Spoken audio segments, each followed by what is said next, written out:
7 آیت نمبر 4 سے آگے فویل للمصلین، لعنت و ہلاکت و بربادی و برائی و نمازیوں کے لیے۔ کیوں لعنت و ہلاکت و بربادی ہو؟ فویل للمصلین الذین هم عن صلاتهم ساہون، اس لیے کہ وہ لوگوں پر لعنت ہو، ان نمازیوں پر لعنت ہو جو کبھی نماز پڑھتے اور کبھی چھوڑتے ہیں۔ تو گویا کبھی پڑھنا اور کبھی چھوڑنے والے پہ لعنت کی جا رہی ہے، جو کبھی نہیں پڑھتا اس پر کیا ہوگا اندازہ لگا لیں۔ فویل للمصلین، لعنت ہو ان نمازیوں پر جو کبھی پڑھتے اور کبھی چھوڑتے ہیں۔ اس کی مثال ایسی ہے کہ ظہر اثر مغرب ہو گئی، فجر عشاء چھوڑ دی، یہ اس میں شامل ہوگا۔ مصیبت آئی تو نمازیں شروع، مصیبت چلے گی نمازیں ختم، ہے نا۔ ایگزام آئے نمازیں شروع، ایگزام ختم، نماز ختم۔ بیمار ہوئی نمازیں شروع، بیماری ختم، نماز ختم۔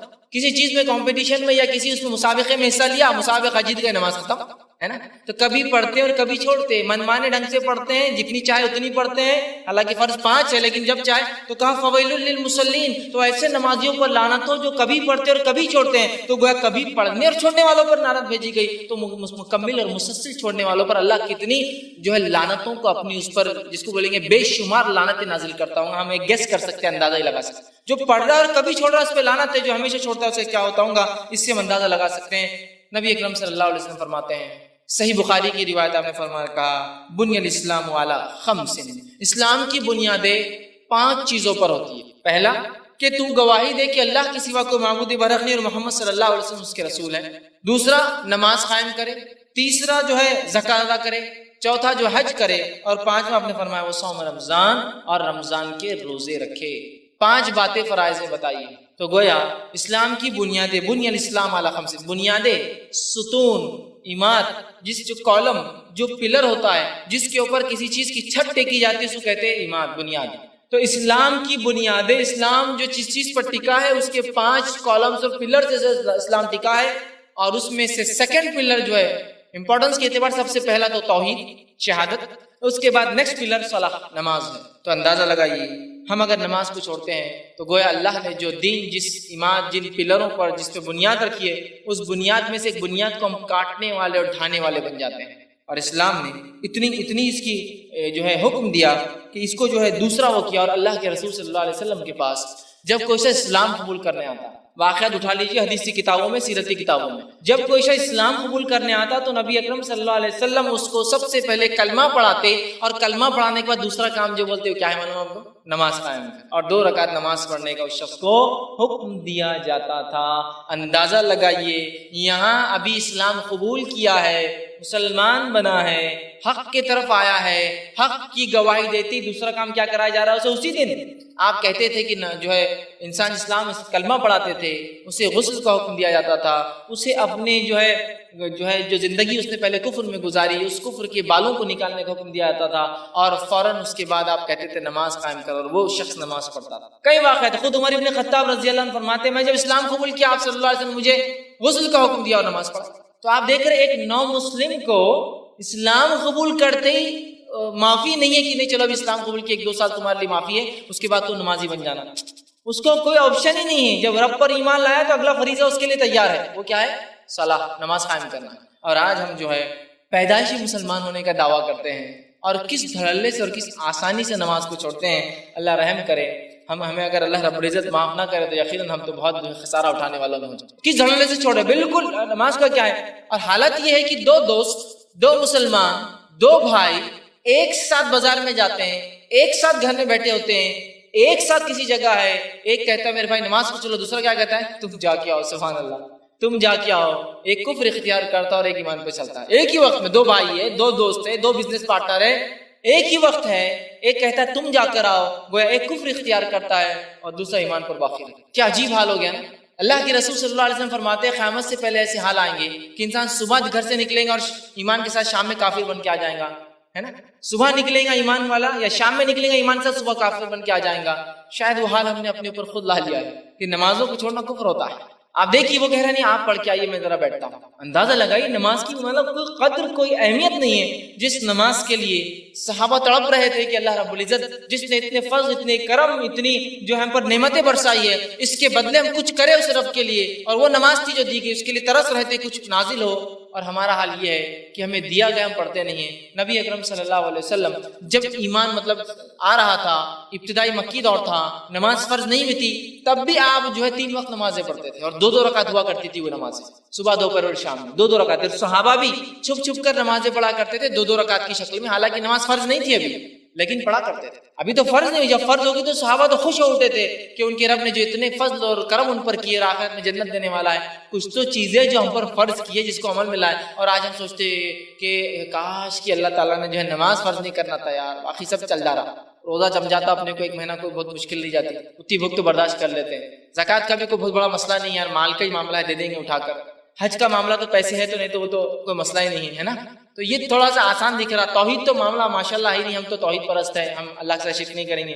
بس یہ 5 وقت کیوں اللہ تعالیٰ بلا لے رہا، بس یہ نہیں ہونا تھا. مطلب دیکھیے اب اللہ تعالیٰ جو بہتر جانتا ہے کہ ہمارے لیے کیا اچھا ہے کیا برا ہے، اس میں بھی ہماری منمانی ہوتی ہے. اور صحابہ کا حال یہ تھا، صحابہ انتظار کر رہے تھے کہ ہمارا رب نمازوں کو شاید ہم پر فرض کر دے تو ہم اس کو ہمیشہ ادا کریں گے، اور ہم سوچتے کاش کی فرض نہ ہوئی تو باقی سب عمل تو ہم انشاءاللہ کر ہی لیتے تھے. آزمائش کہاں ہوں گی پھر؟ نماز آزمائش ہے، فرائض آزمائش ہے، یاد رکھیے. آزمائش کہاں ہوتی پھر اگر آپ کو یہ آسانی ہم کو دے دی جاتا کہ بس ایمان لا اور بس پڑے رہو گھروں کے اندر اور اس کے بعد مر جاؤ تو آ جاؤ جنت میں اللہ کی، پھر آزمائش کہاں تھی بھائی میرے؟ دنیا میں چھوٹی سی نعمت بھی آپ کو بغیر آزمائش کی نہیں ملتی ہے. بغیر محنت کی کوئی کما سکتا ہے کہ دنیا میں؟ بغیر محنت نہیں، میں کچھ نہیں کرتا لیکن بہت ہمارے پاس آ جاتا ہے، یہ الگ بات ہے. باپ داداؤں نے کمایا ہے، اس کے پاس اگر ہے بھی تو لوگ اس کو کوستے اور کاٹتے کہ بیکار انسان ہے، کچھ کرتا نہیں، باپ داداؤں کو اس پہ عیش کر رہا ہے نا. تو وہ بھی چپ چپ 9 بجے اٹھ کے باہر جاتا اور شام میں آتا گھر بتانے کے لیے کچھ کر رہا ہوں، حالانکہ وہ خرچ کرتا ہے لیکن کچھ کر رہا ہوں بھائی میں، ہے نہیں. تو دنیا میں کوشش کرنے کے بغیر کچھ حاصل نہیں ہے. تو اسی طرح آخرت کے لیے بھی ہمیں ایمان پر چل کر جو اس کے تقاضے ہیں، فرائض ہیں، اس پہ عمل کرنے کے بغیر کوئی چارہ نہیں. یاد رکھیے. اور آج ہماری حالت یہ ہے کہ اگر جو ہے کوئی شخص جو ہے نماز پڑھنے لگ جاتا ہے، کوئی شخص مسجدوں میں دکھنے لگ جاتا ہے، تو لوگ کیا پوچھتے ہیں اس سے؟ مانو سب خیر تو ہے نا گھر پر؟ تو کیوں آپ یہ سوال کیوں کریں؟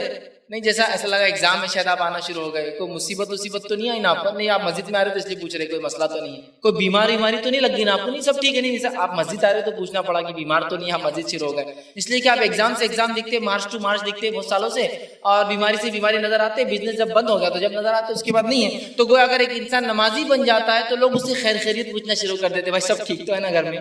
کوئی بیماری تو نہیں ہے نا؟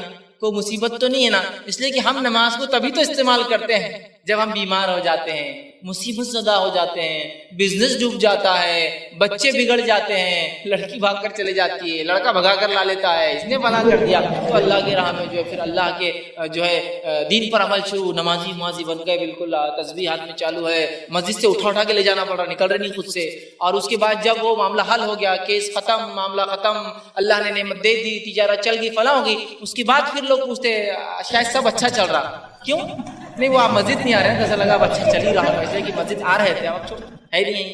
یہی حال ہو چکا ہے کہ نمازیں جب انسان پڑھے تو لوگ شک میں پڑ جاتے ہیں، کو مصیبت میں لگتا ہے، اس لیے کہ اس کے بغیر تو نماز کو کبھی آتا نہیں ہے. حالات ہمارے یہ ہے. نبی اکرم صلی اللہ علیہ وسلم فرماتے ہیں، مسند احمد کی روایت ہے نماز کی اہمیت بیان کرتے ہوئے، اول ما یحاسب به العبد صلاته، روز قیامت جو سب سے پہلے اللہ جس چیز کا حساب شروع کریں گا بندے سے وہ اس کی نماز ہوں گی.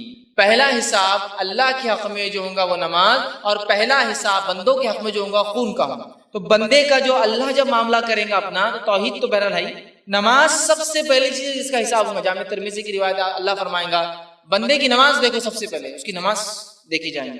اللہ کہیں گا کیا ہوا، اس کی نماز پوری ہوئی نہیں ہوئی؟ جو ہے فرشتے کہیں گے اللہ اس کی نماز میں کمی ہو رہی ہے، تو اللہ کہیں گا دیکھو اسی کوئی اور نفل سنت وغیرہ ہے کہ اگر ہو تو یہ اس سے فرائض کی تکمیل کر دینا، ٹھیک. تو وہ ڈھونڈی جائیں گی، پھر اگر وہ بھی نہ ہوئی تو پھر خسارے میں رہا انسان. تو پہلا سوال، پہلا حساب، پہلا کتاب، فرسٹ اکاؤنٹیبلٹی، پہلا اکاؤنٹ جس چیز کے تعلق سے رجسٹرز کھولے جائیں گے میرے اور آپ کے، وہ ہوگا نماز کا معاملہ. اب ہر شخص سوچ لے، اگر کوشچنر ایگزامینر کے فرسٹ کوشچن کے اندر جو وائوا میں ہوتا ہے، اورل ٹیسٹ میں ہوتا ہے، انسان فیل ہو جاتا ہے، اگلوں کا کیا ہوتا ہے ہم سب جانتے ہیں. پہلا سوال آپ نے غلط لکھا پرچے میں، تو ایگزامنر سائیکولوجی کر رہے یار اس نے پرچہ غلط لکھا ہی ہوگا، ہے نا. تو ہر کوئی بولتا فرسٹ وہ اٹیمپٹ کرنا چاہیے جو سب سے اچھا آپ لکھ. پہلا کوشچن دیکھیے نماز، اگر اس میں ہم فیل ہو گئے تو اگلوں کے بارے میں اندازہ ہی لگایا جا سکتا کیا ہونے والا. فرسٹ امپریشن ہی ہمارا غلط پڑ جائے گا. ہم کوشش کریں نماز کو امپریشن کے لیے نہیں، لیکن اپنے رب کے پاس حساب دینا ہے، یہ فریضہ ہے، اور اس کو خواہش کے ساتھ تکمیل پہ لے جائے کہ نہیں اللہ مجھے کرنا ہے، تو اتنی نعمتیں دیتا ہے. اگر کوئی عام انسان اتنی نعمتیں دے تو مجھے کتنا اس کا شکر ادا کرنا پڑتا ہے نہیں. ایک انسان کسی کو خیرات بھی دے تو بیچارہ جو لیتا ہے نا اس کو شکریہ ادا کرنا پڑتا ہے اس کا. حالانکہ خیرات دے کر وہ احسان نہیں کرتا ہے، وہ اپنا ایک بوجھ اتارتا ہے سر سے، پھر بھی لیکن وہ کرتا ہے. تو اللہ اتنی بے بہار نعمتیں دیتا ہے، کیا اس کے شکر میں ہم فرائض پہ بھی عمل نہیں کریں گے؟ بہرحال یہ بڑی ضروری چیز ہے. آج ہم جو ہے اتنی مصروفیت کا ہم بہانہ بناتے ہیں، اور جو ہے اتنے کام ہم نے اپنے اوپر جو ہے لاد دیے ہیں کہ جس کا خمیازہ اگر کسی کو بھگتنا پڑتا ہے ہماری مصروفیت کا تو وہ صرف اور صرف نماز ہوتی ہے.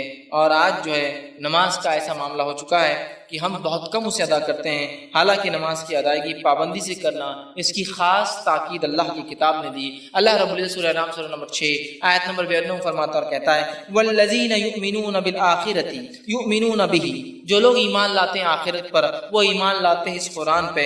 وہم علی صلاتہم یحافظون، اور وہ اپنی نمازوں کی حفاظت کرتے ہیں. جو آخرت پر ایمان لاتا ہے وہ قرآن پر ایمان لاتا ہے، جو قرآن پر ایمان لاتا ہے وہ نمازوں کی حفاظت کرتا ہے. مومنوں کی صفت قرآن کہہ رہا ہے کہ نمازوں کی حفاظت کرنا مومن کی صفت ہے. پھر اس کی حفاظت کا تاکیدی حکم اللہ نے دیا اور فرمایا سورہ نساء سورہ نمبر 4 آیت نمبر 162 162 میں والموقنین الصلاۃ والمؤتون الزکاۃ والمؤمنون باللہ والیوم الآخر اولئک سنؤتیہم اجرا عظیما. فرمایا اور جو نماز قائم کرنے والے ہیں اور جو ہے زکوٰۃ دینے والے ہیں، جو ایمان لاتے ہیں اللہ پر اور یوم آخرت پر، ایسے ہی لوگوں کے لیے ہم نے بہت بڑا اجر اٹھا کر رکھا ہے. جو نمازی قائم کرتے ہیں، جو زکوٰۃ دیتے ہیں، جو ایمان لاتے ہیں اللہ پر آخرت پر، ایسے ہی لوگوں کے لیے ہم نے بڑا اجر تیار کر رکھا ہے. اسی طرح جو ہے ایک اور آیت میں سورہ بقرہ سورہ نمبر 2 آیت نمبر 238 میں 238 میں اللہ فرماتا ہے کہتا ہے حافظوا الصلاۃ الوسطیٰ، نماز کی جو ہے حفاظت کرو، اور خاص طور سے بیچ والی نماز مطلب عصر کی نماز کی حفاظت کرو، اور خاص طور سے بیچ والی نماز کی. پھر تاکید کی نماز کی اور فرمایا سورہ مومنون سورہ نمبر 23 آیت نمبر 9 جس میں سکسیسفل لوگوں کی بات بتائی گئی ہے. بہت سے لوگ ہوتے ہیں جو لوگ MBA کرتے ہیں، مینجمنٹ کورسز کرتے ہیں، ان سے پوچھیے سکسیسفل لوگوں کی جو ہے سوانح حیات بایوگرافی پڑھنے کا کیا امپورٹنس رہتا ہے. پھر وہ بولتے ہیں یہ مینیجر تھا، اس نے یہ کیا زندگی میں، فلاں اس کی سوانح حیات، فلاں کرتا تھا، یہ کرتا تھا، ہے نا. تو اب یہاں اللہ رب العزت بیان کر رہا ہے آخرت میں سکسیسفل لوگوں کی صفتیں ہیں سورہ مومنون کی ابتدا میں.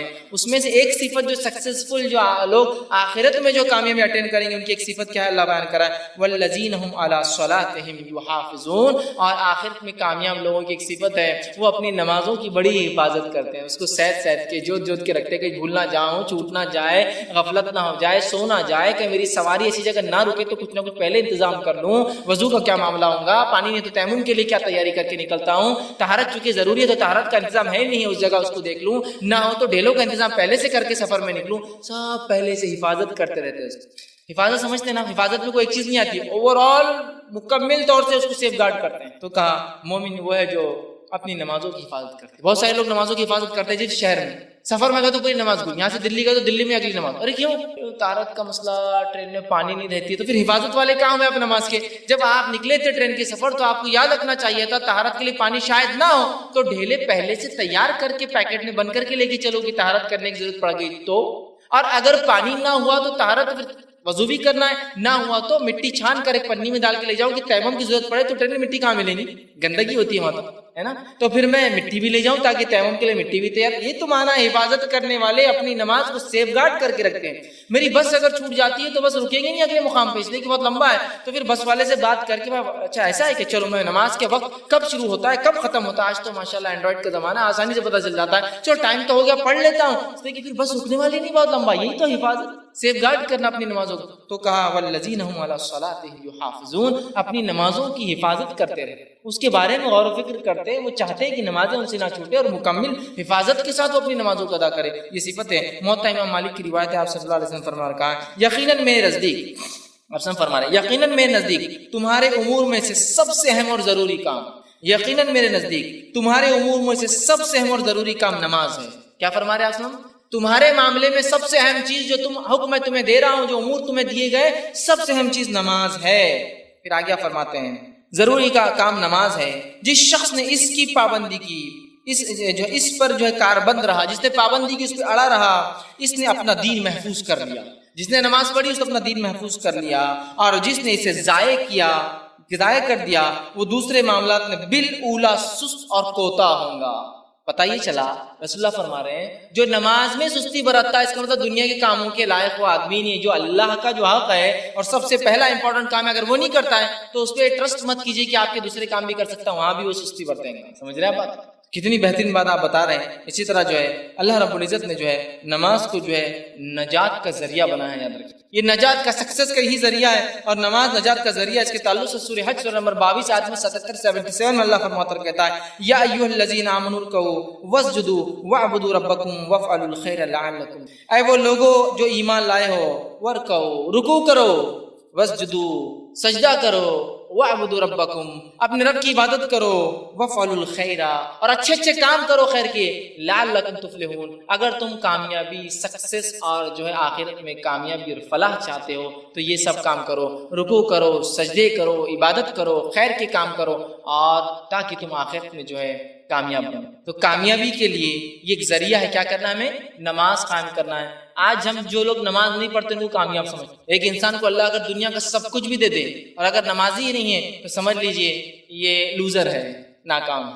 اور ایک انسان کو دنیا میں کچھ بھی حاصل نہیں ہے لیکن اگر نماز پڑھتا ہے سمجھ جائیے سکسیسفل ہے آخرت کے. وہاں کا ریزرو بینک اس کا فل ہے، یہاں کا خالی نہیں ہو سکتا. وہاں اس کا فل ہے پورا کہ وہ جانے والا ہے. تو انشاءاللہ اللہ نے چونکہ جو یہ کام کرتے انہیں کے لیے لعلکم تفلحون تاکہ تم کامیابی پاؤ میرے پاس، تاکہ تم فلاح پاؤ. اس کے لیے شرط ایمان لانا، اس کے بعد نماز پڑھنا، عبادت کرنا، اچھے اچھے کام کرنا. دوسری جگہ اللہ رب العزت فرماتا ہے سورہ اعلیٰ سورہ نمبر 96 آیت نمبر 14 سے لے کے 15 میں قد افلح من زکا اور وہ کامیاب ہوگا جس نے اپنے نفس کا تزکیہ کیا، اپنے آپ کو پاک کیا، ایمان لے آیا جس سے اس کے گناہ معاف ہو گئے. پھر فرمایا وذکر اسم ربہ فصلی اور اس کے بعد اپنے رب کے لیے نماز قائم کی، نماز پڑھا. کامیاب ہوگا جس نے اپنے نفس کا تزکیہ کیا اور اس کے بعد اپنے رب کے لیے اس نے نماز پڑھی. یہاں بھی دیکھیے کامیاب لوگوں کی علامت نجات کا ذریعہ نماز بتایا جا رہا ہے. اسی طرح جو ہے نماز صرف ہمیں نہیں دی گئی ہے، پچھلی شریعتوں میں بھی نماز تھی اور وہ انبیاء اور وہ لوگ بھی نماز پڑھتے تھے. ایسے اللہ رب العزت 6 سے 7 واقعات نقل کیے، بس مختصر رکھتا ہوں. اللہ رب العزت فرماتا ہے زکریا علیہ السلام کا واقعہ سورہ آل عمران سورہ نمبر 3 آیت 39 میں اللہ فرماتا ہے کہتا ہے فنادته الملائکۃ وهو قائم یصلی فی المحراب اور فرشتے نے ایک آواز دی زکریا علیہ السلام کو جب اپنی محراب میں وہ نماز پڑھ رہے تھے. یصلی نماز پڑھ رہے تھے. تو پتہ چلا زکریا علیہ السلام بھی نماز پڑھتے تھے. تو نماز کوئی ہم پر بوجھ نہیں، اس امت پہ نہیں ہے، یہ پچھلی امتوں پر بھی یہ چیز تھی. یاد رکھیے. دوسرے مقام پہ فرمایا موسیٰ علیہ السلام کے تعلق سے سورہ یونس سورہ نمبر 10 آیت میں 87 میں فرما رکھا وَاجْعَلُوا بُيُوتَكُمْ قِبْلَةً وَأَقِيمُوا الصَّلَاةَ وَبَشِّرِ الْمُؤْمِنِينَ. اے موسیٰ حکم دیجئے بنی اسرائیل کو کہ اپنے اپنے گھر میں جو اللہ کی طرف چہرہ کرے نماز کے لیے، قبلہ مطلب چہرہ کرنے کی جگہ قبلہ بنائے، اور اقیموا الصلاۃ اور تمہاری قوم کے لوگ بنی اسرائیل اگر اللہ فرعون کے ظلم سے بچنا چاہتے ہیں تو وہ نماز قائم کریں، اور جو نماز قائم کرتا ہے فبشر المؤمنین تو ایسے ایمان والوں کو خوشخبری دے دیجیے. پھر آگے نماز. آئیے اللہ رب سورہ مریم سورہ نمبر 19 آیت میں 30 اور 31 میں عیسیٰ علیہ السلام کا تذکرہ کرتا ہے. جب مریم علیہ السلام ان کو لے کر آئی اور لوگوں نے کہا مریم کیا تم نے کر دیا، نہ تمہارا جو ہے خاندان ایسا تھا، نہ تمہارے خاندان میں کسی نے ایسا، چونکہ وہ لوگوں نے کچھ غلط سمجھا. تو مریم علیہ السلام نے خالی اشارہ کیا عیسیٰ علیہ السلام کی طرف. عیسیٰ علیہ السلام بول پڑے. کیا بولا سنیے. قال انی عبد اللہ. عیسیٰ علیہ السلام نے کہا میں اللہ کا بندہ ہوں. آتانی الکتاب وجعلنی نبیا. اللہ مجھے کتاب عطا کرنے والا ہے اور مجھے اس نے اپنا نبی چن لیا ہے. وجعلنی مبارکا اینما کنت اور میں بابرکت ہوں جب تک میں تم میں رہوں گا. اور آگے فرمایا اینا کنت واوصانی بالصلاۃ والزکاۃ ما دمت حیا. اور مجھے میرے رب نے وصیت کی کہ میں نماز قائم کروں اور زکات دوں جب تک میں اس دنیا میں زندہ رہوں، یا جب تک میں اس دنیا میں رہوں تب تک میرے رب نے مجھے نماز قائم کرنے کا اور زکات دینے کا حکم دیا. عیسیٰ علیہ السلام بھی اسی کی بات کر رہے ہیں. آئیے آگے ہم بڑھتے ہیں. ہم دیکھتے ہیں کہ شعیب علیہ السلام کا واقعہ اللہ رب العزت نے سورہ ہود سورہ نمبر 11 87 بیان کیا. وہاں بھی دیکھیے کیا ہے. شعیب علیہ السلام کی قوم پوچھتی ہے شعیب علیہ السلام سے قالوا یا شعیب اصلاتک تأمرک ان نترک ما یعبد آباؤنا. اے شعیب کیا یہ تمہاری نمازیں تم کو اس چیز کا حکم دیتی ہے کہ تم انکار کرو اس چیز کا جو ہمارے باپ دادا پوجا کرتے تھے، عبادت کرتے تھے؟ کیا تمہاری نماز یہ حکم دیتی ہے تم کو اللہ کی عبادت کرو اور ہمارے معبودوں کو چھوڑ دو؟ گویا مشرکین نے صحیح پہچانا تھا. نماز توحید کی دعوت دیتی ہے، شرک سے دور کرتی ہے. اور دیکھیے اکثر جو مسلمانوں میں سے لوگ شرک کرتے ہیں نا، بے نمازی ہوتے ہیں اس لیے شرک بھی کرتے ہیں. تو کیا ہے شعیب تمہاری نمازیں تم کو اس کا حکم دیتی ہے ظاہر سی بات ہے اس کا مطلب یہاں شعیب علیہ السلام کی نماز ہے ان کو اس کا حکم دیتے. آئیے اسی طرح اللہ رب العزت نے جو ابراہیم علیہ السلام کے بارے میں بیان کیا، قرآن نے کہا سورہ ابراہیم سورہ نمبر 14 آیت نمبر 40-40 میں رب اجعلنی مقیم الصلاۃ ومن ذریتی ربنا وتقبل دعا، اے اللہ مجھے اور میری ذریت آل اولاد کو تو نمازی بنا، اور اے اللہ میری دعا کو تو سن لے، تو دعاؤں کا سننے والا ہے. مجھے اور میری ذریت کو، مجھے اور میرے آنے والوں کو، گویا ایک طرح سے دعا ہے جن کو اولادیں ہونے والی ہے نا، یہ دعا کیا کرے. اس لیے کہ یہاں ابراہیم علیہ السلام بھی جو ہے دعا کر رہے اپنے لیے اور اولاد کے لیے آنے والی، اے اللہ مجھے اور میری اولاد کو نماز قائم کر. ہم کہاں دعا کرتے ہیں اپنی اولاد سے پیدائش سے پہلے اللہ نمازی بنا؟ ہم جو دعا کرتے ہیں اللہ چاند جیسا ہو، گورا ہو، یہ ہو، صحیح سلامت ہو، اس کو بیماریاں نہ ہو، فلاں ہو، ایسا ہو، انجینئر بن جائے، ڈاکٹر بن جائے، یہ بن جائے، کروڑپتی بن جائے، فلاں پتی بن جائے، چاند پر رہے، مارس پر جائے، یہ کرے. یہ نماز کا ہے. دیکھیے ابراہیم علیہ السلام دعا ربی جعلنی مقیم الصلاۃ، اے اللہ جو ہے مجھے نماز قائم کرا، ومن ذریتی، اور میری اولاد کو بھی تو نمازی بنا. چونکہ الٹیمیٹ سکسیسفل انسان یہی ہوتے ہیں، تو اس لیے الٹیمیٹ سکسیس کی دعا ہو رہی ہے اولاد کے لیے. اسی طرح اسماعیل علیہ السلام کے تعلق سے ان کے بیٹے تھے، اللہ رب العزت نے فرمایا سورہ مریم سورہ نمبر 19 آیت نمبر 55 میں وَكَانَ يَأْمُرُ أَهْلَهُ بِالصَّلَاةِ وَالزَّكَاةِ وَكَانَ عِندَ رَبِّهِ مَرْضِيًّا. اور اسماعیل علیہ السلام اپنے گھر والوں کو حکم دیا کرتے تھے بیوی بچوں کو نماز کا، زکوٰۃ کا، اور وہ اپنے رب کے نزدیک یہ بڑے پسندیدہ تھے اسماعیل علیہ السلام. دیکھیے اسماعیل علیہ السلام اپنے اہل و عیال کو حکم دیتے تھے، اور نبی اکرم صلی اللہ علیہ وسلم کو اللہ نے حکم دیا سورہ عنکبوت سورہ 29 آیت نمبر 45 میں اقیم الصلاۃ، اے نبی آپ نماز قائم کی، ان الصلاۃ تنہی عن الفحشاء والمنکر، اس لیے کہ نماز فحش اور منکر برے کاموں سے انسان کو، ہے نا. کتنی پیاری پیاری باتیں بہرحال اس کے اندر بتائی گئی، اور پچھلے انبیاء بھی جو ہے نماز قائم کیا کرتے تھے. آئیے ہم آگے دیکھتے ہیں. جامع ترمذی کی روایت ہے، آپ نے فرمایا اور کہا، معاذ بن جبل رضی اللہ عنہ کے راوی کہتے ہیں آپ صلی اللہ علیہ وسلم مجھ سے کہا کیا میں تجھے اسلام کا سر، اس کا ستون مطلب اس کے کالمز ستون، اور اس کی چوٹی نہ بتلا دوں، سب سے زیادہ ہائٹ جو ہوتی ہے؟ انہوں نے کہا اللہ کے رسول صلی اللہ علیہ وسلم بالکل بتائیے. تو آپ نے بتایا دین اسلام کا سر خود اللہ اور اس کے رسول کی سپردگی ہے، ان کو مان لینا ہے. پھر فرمایا اس کا ستون نماز ہے اور اس کی چوٹی جہاد ہے. ستون، کالم، پلر جس میں اسلام ٹکا ہے وہ کیا ہے؟ نماز. جو نماز نہیں پڑھتا ایک طرح سے اسلام کے ستون کو ڈھاتا ہے، اس کے بیسس کو برباد کرتا ہے. اسی طرح جو ہے بخاری کی روایت آپ نے فرمایا اور کہا یقیناً جب کوئی شخص نماز کے لیے کھڑا ہوتا ہے تو گویا وہ اپنے رب سے بات چیت کرتا ہے. بات چیت کرتا ہے. چیٹنگ میں کتنا مزہ آتا ہے نا لوگوں کو، ہابیز چیٹنگ، بات کرنا کسی سے. تو جب انسان نماز قائم کرتا ہے تو اپنے رب سے بات چیت کرتا ہے. اسی لیے حدیث آپ نے فرمایا کوئی نماز کی حالت میں قبلے کی طرف نہ تھوکے، اس لیے کہ جب تم نماز پڑھتے ہو اپنے رب سے کلام کرتے ہو. کوئی کلام کرتے ہوئے کیا تھوکتا ہے کہ کسی سے؟ کلام، بات چیت ہے یہ ایک طرح کی. ہمارے مسائل پریشانی ہم کہاں کہاں بھاگ رہے ہیں، لوگوں کے سامنے ہاتھ کر جوڑ رہے ہیں. یہاں بھاگیے، رب سے بات کیجیے، رب سے چیٹ کیجیے، بتائیے اس کو یہ مسئلہ ہے میرا، نماز قائم کیجیے، دعائیں کیجیے کہ اللہ فلاں مسئلہ یہ ہو گیا آپ کا. کیونکہ بندہ جب نماز پڑھتا ہے اللہ سے بات چیت کر رہا ہے، اس کا رابطہ سیدھا اس کے رب سے ہے، بغیر کسی فون کے، بغیر کسی خرچ کیے کہ آپ اپنے رب سے رابطہ کرتے ہیں کھڑے. اسی طرح جو ہے اللہ کی نزدیکی کا ذریعہ نماز ہے. یاد رکھیں کوئی بندہ مقرب بندہ اللہ کا پسندیدہ چنندہ اچھا نہیں ہو سکتا نماز نہ قائم کرے. صحیح مسلم کی روایت ہے، آپ نے فرماتے ہیں بندہ حالت سجدے میں اپنے رب سے سب سے زیادہ قریب ہوتا ہے.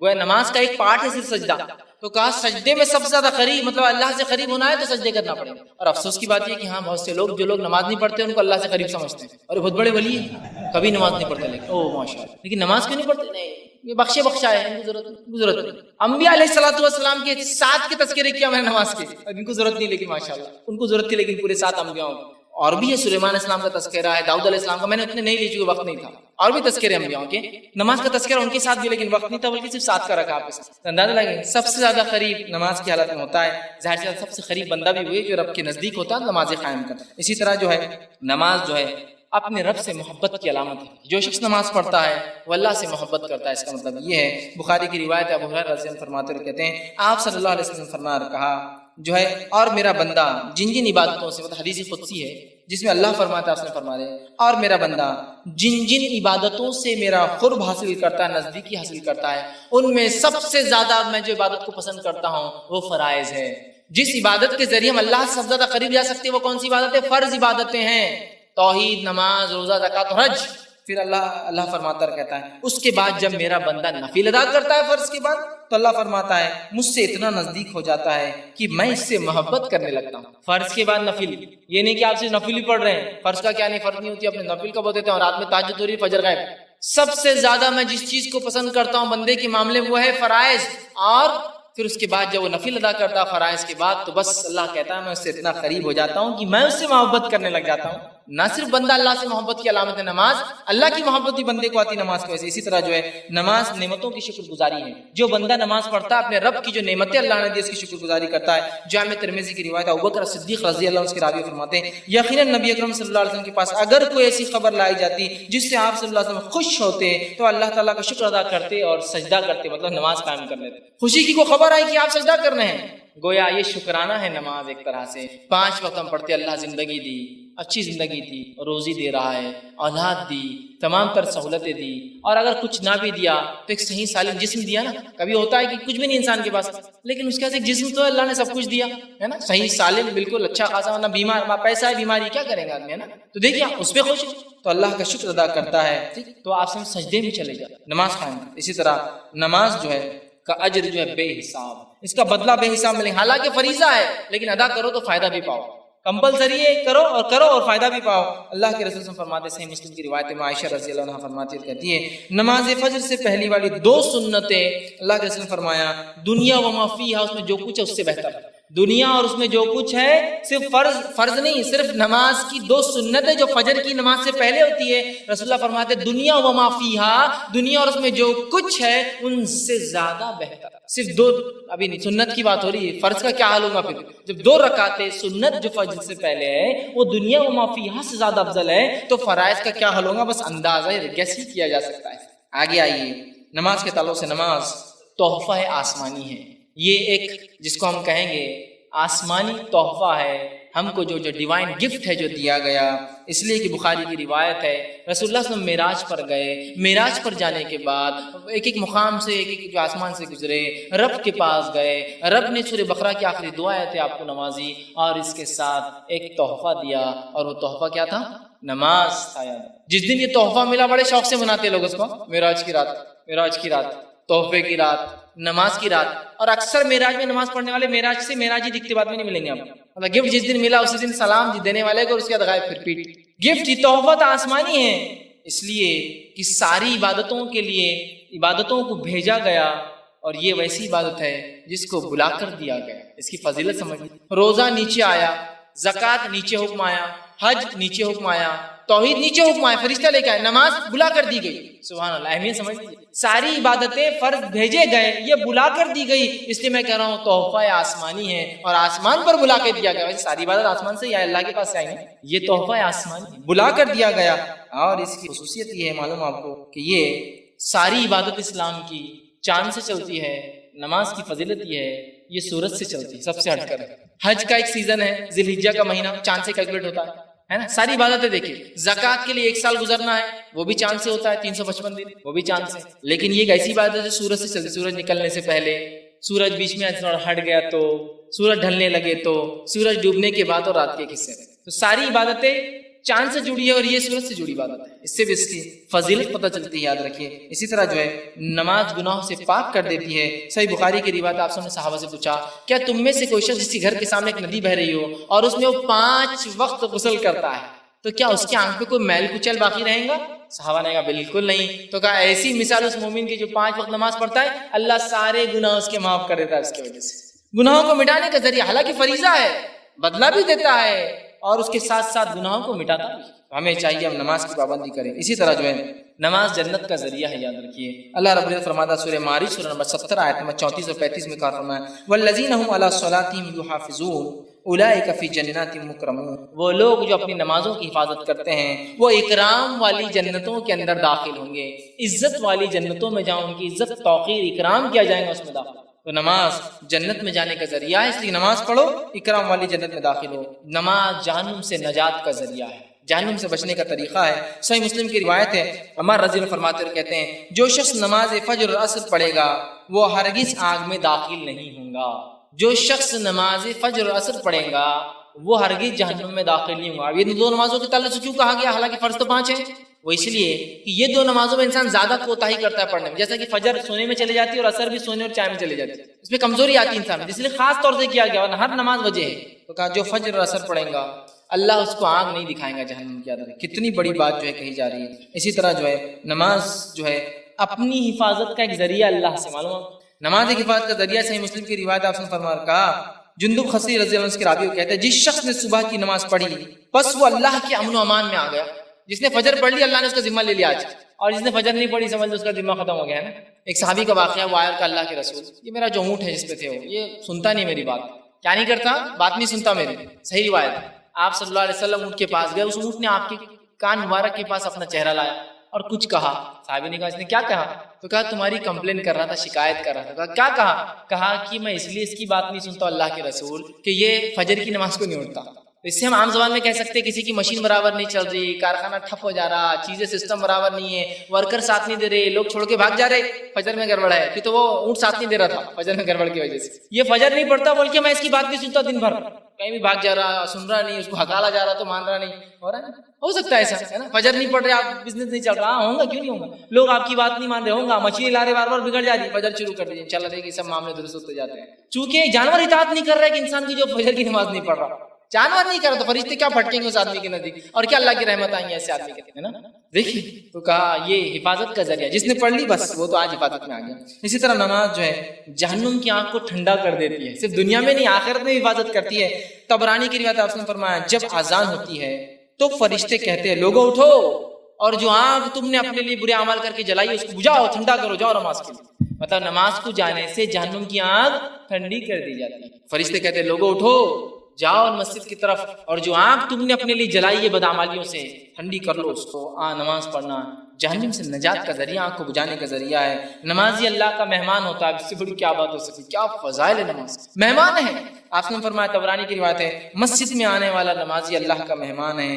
جب وہ اللہ سے ملاقات کرے گا اللہ اس کی عزت فرمائے گا. پھر تب ابھی مہمان ہے لیکن ابھی تو اللہ اس کی, لیکن جب وہ اللہ سے مل لیں گا, اس کی موت آ جائیں گی, اللہ اس کی مہمان نوازی کر دیں گا.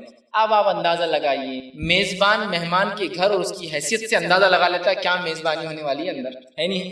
غریب آدمی نے بلایا تو اس کی حیثیت سے اتنا کچھ ہوں گا, تھوڑا مالدار ہے تو اس کی حیثیت سے کچھ زیادہ ہوں گا, بہت مالدار ہے تو اس کی حیثیت سے اور زیادہ ہوں گا, بہت زیادہ مالدار ہے نا. تو اللہ رب العزت تو سارے کائنات کا مالک ہے, انسان اس کا مہمان بن کے جائیں گا. امید ہی کی جا سکتی ہے کہ ہمارا رب کیسی ہماری مہمان نوازی کریں گا. نمازی انسان اللہ کا مہمان ہے, اور اللہ رب العزت روز قیامت اپنے مہمان جو ہے جب بھی وہ ملیں گا جب اس کی جو ہے مہمان نوازی کرنے والا ہے. اسی طرح جو ہے نماز کی اہمیت اتنی زیادہ ہے کہ اللہ کے رسول صلی اللہ علیہ وسلم فرماتے ہیں, ابو داؤد کی حدیث ہے, جب بچے 7 سال کی ہو تو انہیں مسجد لے جاؤ. کہاں لے جاؤ؟ مسجد لے جاؤ. اور 10 سال کی ہو نماز نہ پڑھے تو کیا کرو؟ ضرب لگاؤ, مارو. کیا کیا کبھی ہم نہیں اپنی اولاد کے ساتھ؟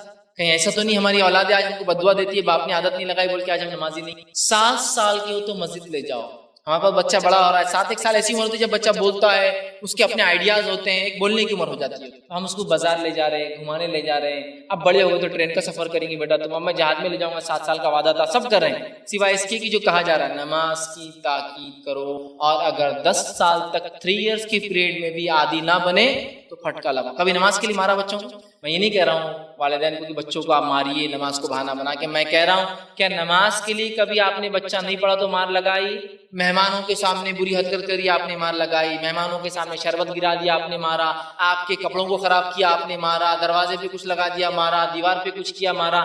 اللہ کے دین کے معاملے میں نماز نہیں پڑھی تو کبھی مارا نہیں؟ ابا آج ہم نے نہیں پڑھی, کوئی بات نہیں, چلتا, تو نے پانی گرا دیا میرے کپڑوں کے اوپر, یہ لو ایک. تو بچہ یہ سوچتا ہے کپڑے زیادہ ہے, میں نماز نہیں, اس لیے کہ ابا نماز پہ کبھی نہیں مارنا آج تک. تو کپڑے زیادہ امپورٹنٹ ہے, دعوت زیادہ امپورٹنٹ ہے, لوگوں کے سامنے اچھا سلوک کرنا, حسن اخلاق امپورٹنٹ ہے, نماز نہیں, اس لیے کہ ابا نے کبھی بولے نہیں مارو. اور رسول اللہ صلی اللہ علیہ وسلم سے شفیق اور محبت کرنے والا انسان دنیا میں نہیں تھا. جب آپ کہہ رہے مارو اس لیے کہہ رہے بچوں کو کہ وہ بچوں کو آخرت میں جہنم سے بچانا چاہتے ہیں نا, اس لیے دنیا کا پھٹکا کم ہوتا ہے آخرت جہنم سے. وہ مار اچھی ہے جو مار انسان کی زندگی بدل دے. مارو کہا 10 سال میں, کیا مارا کبھی دین کے لیے, نماز اور روزے کے لیے؟ نہ, یہ تو کبھی نہیں, باقی سب کے لیے مارا. کتنی اہمیت ہے مارنے کا لفظ کہا کہ حالانکہ اللہ کے رسول بچوں کو کبھی نہیں مارا, چونکہ یہ آخرت کی نجات کا ذریعہ ہے نا. اگر تھوڑی سی مار سے زندگی بدلتی تو اس سے زیادہ کیا ہو سکتا ہے, سمجھ رہے ہیں آپ. آسم فرماتے اللہ اس باپ پر رحم کرے جو گھر میں کوڑا لٹکا دے, اس نیت سے نہیں کہ مارے, اس نیت سے کہ اس کے ڈر سے بچے نماز شروع ہو جائے. آج ڈر سے پڑھیں گے, کل اخلاص سے پڑھیں گے. عادت تو مسجد جانے کی, ہم کو عادت ہی نہیں نا مسجد جانے کی. مسئلہ یہ ہے کچھ لوگ مسجد جاتے ہیں شرم بھی آتی, مانو اللہ رحم کرے, بہت شرم آتی ہے. کچھ لوگ اتنے ہائیجینک ہو جاتے ہیں کہ مسجد کا پانی پہ شک ہوتا ہے, اتنے لوگ ہاتھ ڈال رہے گندا ہوا ہوں گا, اتنے لوگ چوتے رکھ رہے گندے ہوں گے, اتنے لوگ سجدہ کرتے گندا ہوں گا, اتنے لوگ فلاں کرتے گندا ہوں گا. ان ہائیجینک ہو جاتا ہے ان کے بہانوں کی. تو اللہ رحم کرے, ایسی ایک فہرست ہے اسی کو, مطلب وہ لمٹ لیس بہانے ہوں, اس کو کاؤنٹ بھی نہیں کیا ہے نا. تو یہاں دیکھیے مارنے کا حکم ہے۔ اسی طرح باجماعت نماز نہ پڑھنے والوں کے تعلق سے آپ نے فرمایا میرا دل چاہتا، حدیث کا الفاظ دیکھیے، صحیح مسلم کی روایت ہے، آپ نے فرمایا اور کہا میرا دل چاہتا اذان دی جائے اور کسی ایک نوجوان کو نماز کے لیے آگے کھڑے کر دوں، مطلب میں خود نماز نہ پڑھاؤں، کسی نوجوان کو آگے بڑھا دوں اور پھر میں کچھ لوگوں کو لے جا کے لکڑیاں جمع کروں اور ان لوگوں کے گھروں کو آگ لگا دوں تو مسجد میں نماز چھوڑ کر گھروں میں نماز پڑھتے ہیں، مطلب وہ بے نمازی نہیں ہیں، جماعت سے نماز نہیں پڑھتے ہیں، تو گھر جلانے کی بات ہو رہی ہے۔ میرا دل چاہتا ہے کہ میں نماز کے لیے اذان دی جائے، میں کسی اور کو آگے بڑھا دوں، میں خود پیچھے سے ہٹ جاؤں، پھر کچھ لوگوں کو لوں، لکڑیاں جمع کروں اور ان لوگوں کے گھروں میں آگ لگا دوں جو با جماعت نماز چھوڑ کر گھروں میں نماز پڑھتے ہیں۔ تو گھر میں نماز پڑھنے والوں کے لیے آگ کی بات ہو رہی ہے، تو نماز چھوڑنے والے کے لیے تو ظاہر سی بات ہے کتنی آگ ہے دنیا میں بھی اور آخرت میں۔ تو جلانے کا عذاب اصل میں حدیث فرمایا، صحیح مسلم کی روایت ہے، جلانے کا عذاب صرف آنکھ کے مالک کو حق جلانے کا عذاب دینے کا ہے جو کہ اللہ ہے۔ یہاں کہہ رہے جلا دینے کا میرا دل چاہتا ہے، کیا نہیں آپ نے، لیکن دل چاہتا ہے۔ اتنا برا عمل ہے یہ کہ نبی رحمت بھی یہ کہہ رہے ہیں جس کو اللہ نے سارے عالم کے لیے رحمت بنایا کہ دل جلا دو، میرا دل چاہتا ہے، گھر جلا دو ان لوگوں کی، جو ایسا انداز کتنی اہمیت۔ اسی طرح جو ہے نبی اکرم صلی اللہ علیہ وسلم کا نماز کا کیا ذوق تھا، کیا آپ اس کا شوق تھا۔ بخاری کی روایت آپ سے رات رات بھر کھڑے کے نفل پڑھتے، اتنا کہ آپ کے پیر سوج جاتے۔ میں عائشہ نے سوال کیا اللہ کے رسول کیوں پڑھتے ہیں آپ اتنی نمازیں، آپ کے گناہ بخشائے، اللہ نے آپ کی مغفرت کر دی ہے۔ تو آپ نے کیا پیارا جواب دے رکھا، افلا اکون عبدا شکورا، کیا میں اللہ کا شکر گزار بندہ نہ بنوں؟ تو وہ نماز شکر گزاری ہے میرے بھائی۔ نبی جس کے اعمال سارے اگلے پچھلے معاف ہے اور سیدھا جنت ہے، وہ نبی بھی اپنے رب کے شکر میں نفل نمازوں کے اندر اتنا پڑھتا ہے کہ اپنے پیروں کو سجا لیتا۔ کیا میں اپنے رب کا شکر گزار بندہ نہ بنوں؟ تو وہ ایک شخص جو نماز نہیں پڑھتا اور فرض نہیں پڑھتا تو کتنا ناشکرا بندہ ہے، اس سے کیسے کیا جا سکتا ہے کہ نبی نفل پڑھ رہے شکر میں اور ہم فرض غائب کر رہے ہیں، اور پھر بول رہے پریشان ہیں، تنگ دست ہے، رزق میں کمی ہے، اولاد بیکار نکل گئی، پڑوسی تکلیف دیتا ہے، باس تنگ کرتا ہے، نوکری برابر نہیں ہوتی ہے، چھوٹ جاتی ہے، مصیبت خالی یہاں ہے نماز، اللہ حفاظت میں لے لیں گا، رزق کا ذمہ اس کا، ہر کام اس کا، یاد رکھیے۔ اسی طرح صحابہ کا نماز کا ذوق سنیے، صحیح بخاری کی روایت ابوبکر صدیق رضی اللہ عنہ کے تعلق سے آتا ہے کہ جب آپ خلیفہ بنے اور نماز پڑھاتے تھے، نماز میں اتنا روتے تھے کہ پیچھے والوں کو خیرت کی آواز نہیں جاتی تھی، اتنا ذوق نماز کا، اتنی کثرت سے پڑھتے تھے اور امامت بھی کرتے اور کبھی آیت اتنا روتے تھے کہ پیچھے مسجد تک آواز چلی جاتی اور آپ کی خیرت کی آواز برابر نہیں آئی۔ عمر ابن خطاب رضی اللہ عنہ کے تعلق سے موطا امام مالک کی روایت جو ہے آتا ہے،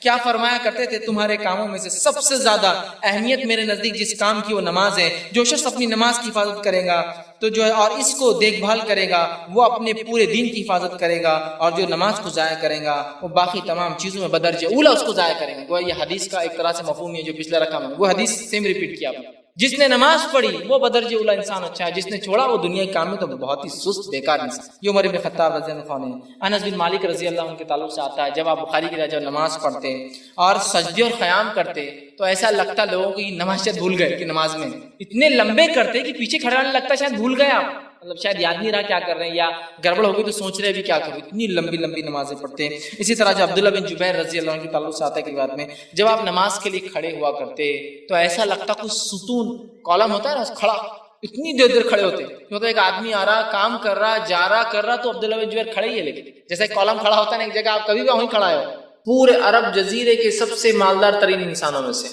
لیکن دنیا سے بے رغبتی کا اندازہ ہوتا ہے کہ مال آتا ہے تو خرچ کر دیتے ہیں، صدقات دے دیتے ہیں، جہاد کے اندر مال خرچ کر دیتے ہیں، نبی اکرم صلی اللہ علیہ وسلم میں لٹا دیتے ہیں، جب بھی جو ہے صحابہ کو ضرورت ہوتی ہے، قحط سالی پڑتی ہے اس میں خرچ کرتے ہیں، مصیبت آتی ہے اس میں خرچ کرتے ہیں، رشتہ داروں پر خرچ کرتے ہیں، مانگنے والوں پر خرچ کرتے ہیں، مسافروں پر خرچ کرتے ہیں۔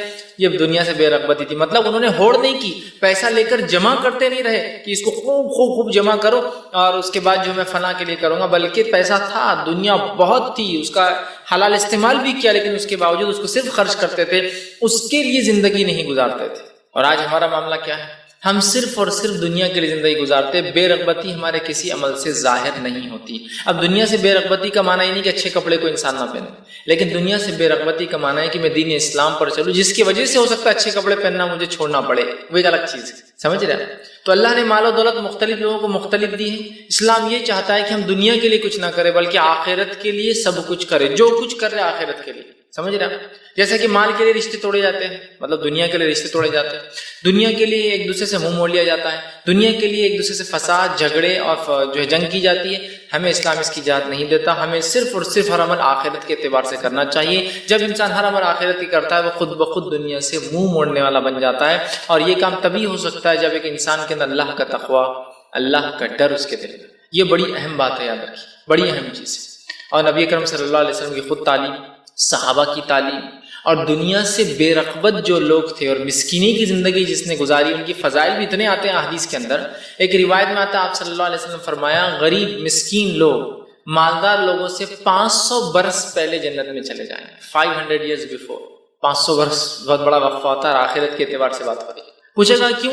تو کہا بہت ساری دنیا کی نعمتوں سے وہ محروم تھے، صرف مسکینی کی وجہ سے، غربت کی وجہ سے، سمجھ رہے؟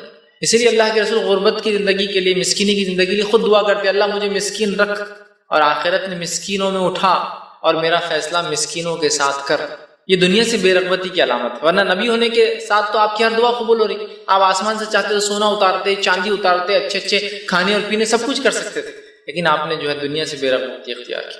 علی بن ابی طالب رضی اللہ عنہ کے تعلق سے آتا ہے، اب رات میں اٹھتے تھے اور اٹھ کر جو ہے خوب روتے تھے اللہ کے حاضر، خوب روتے تھے، اپنی داڑھی کو کھینچتے تھے اور کہتے تھے، اے دنیا میں نے تجھے طلاق دے دی، تو میرا پیچھا چھوڑ دے، میں تیرے جھانسے میں نہیں آنے والا، بہت لوگ ہیں تیرے جھانسے میں آنے والے، ان کے پیچھے لگ، میرا پیچھا تو چھوڑ۔ تو یہاں بھی دیکھیے علی بن ابی طالب رضی اللہ عنہ دنیا سے بے رغبت تھے، دنیا سے دوری اختیار کی، دنیا ان کے لیے کوئی معنی نہ رکھتی تھی، اصل چیز تھی ان کے نظروں میں آخرت والی زندگی۔ ہم لوگ بھی اپنے آپ کو اب ٹارگیٹ اورینٹیڈ بنائیں کہ ہمارا بھی ایک ٹارگیٹ ہو، وہ ہے آخرت کی زندگی، جس کی وجہ سے ہمیں دنیا سے بے رغبتی اختیار کرنا پڑے گی۔ ہو سکتا کچھ چیزوں کو چھوڑنا پڑے گا، ہو سکتا کچھ مال کھونا پڑے گا، ہو سکتا کچھ زمین اور جائیدادوں کو لٹا دینا پڑے گا، لیکن یہ دنیا سے بے رغبتی ہوں گی اور آخرت کے لیے ہم زبردست تیاری کر رہے ہوں گے۔ اور ایسا نہیں کہ آپ دنیا کی رغبت رکھ کے دنیا پرست ہوں گی تو لوگ آپ کو عزت کریں گے، آپ کا مقام ہوگا، آپ کو فلاں ہوگا۔ عزت اور ذلت یہ اللہ کی طرف سے ہوتی ہے، یاد رکھیے۔ عمر ابن خطاب رضی اللہ عنہ جو کہ دنیا کے سب سے بڑے جو ہے حکومت کے جو ہے بادشاہ ہے، ایک طرح سے خلیفہ ہے، لیکن ایک دنیاوی اعتبار سے لوگ ان کو بادشاہ سمجھتے ہیں، ٹھیک ہے؟ خلیفہ مختلف ہوتا ہے، بہرحال تو ایک قسم کے وہ امپرر ہے، ایک قسم کے وہ کنگ ہے، ایک قسم کے وہ خلیفہ ہے، ٹھیک، خلیفہ ہے، ان کی حکومت جو ہے اتنے اس پہ پھیلی ہے۔ آج کے زمانے کے اندر کئی ممالک ہوں گے، 50 ملک میں سمجھتا ہوں بھر جائیں گے، جس میں سعودی عرب ہے، یمن ہے، قطر ہے، UAE ہے، عراق ہے، ایران ہے، پھر بہت سارے علاقے شام کے 4-5 ملک ہے، فلسطین ہے، مصر ہے، لبنان ہے، جارڈن ہے، سیریا ہے، اسی طرح ترکی کا علاقہ ہے، اسی طرح جو ہے بہت سارے اور بھی علاقے جو آپ جائیں گے، یہ سب جو ہے آپ کی ملکیت ہے، مطلب آپ اس کے کنٹرولر، ٹھیک، آپ اس کے خلیفہ ہیں۔ اور جو ہے اسی زمانے میں فارس لٹ رہا ہے، فارس برباد ہو رہا ہے، جو دنیا پرست لوگ ہیں ان کے لیے دنیا سب کچھ ہے، آخرت کا کوئی تصور نہیں۔ فارس کے بادشاہ اور شاہان کا یہ حال ہے کہ جب بیٹھتے ہیں تو 50 کلو کا تو سونے کا تاج پہنتے ہیں، جو تاج سر پہ نہیں رکھا جا سکتا اس لیے اوپر لٹکتا ہے ایک چین کے ذریعے، مطلب سر اس کے اندر ڈال کے بیٹھ جاتے ہیں جا کے تخت پہ جب بیٹھتے ہیں۔ تو قالین جو بچھایا جاتا ہے، قالین جو بچھایا جاتا ہے وہ قالین اتنا قیمتی ہے کہ اس زمانے میں 8 لاکھ دینار کا وہ بنا ہوا ہے، 8 لاکھ سونے کے سکے، جو کہ ہر سکے کا وزن 4 گرام ہوتا تھا ایک دینار کا۔ تب اس کو اگر کیجیز میں لے جائے تو کتنا ہوگا؟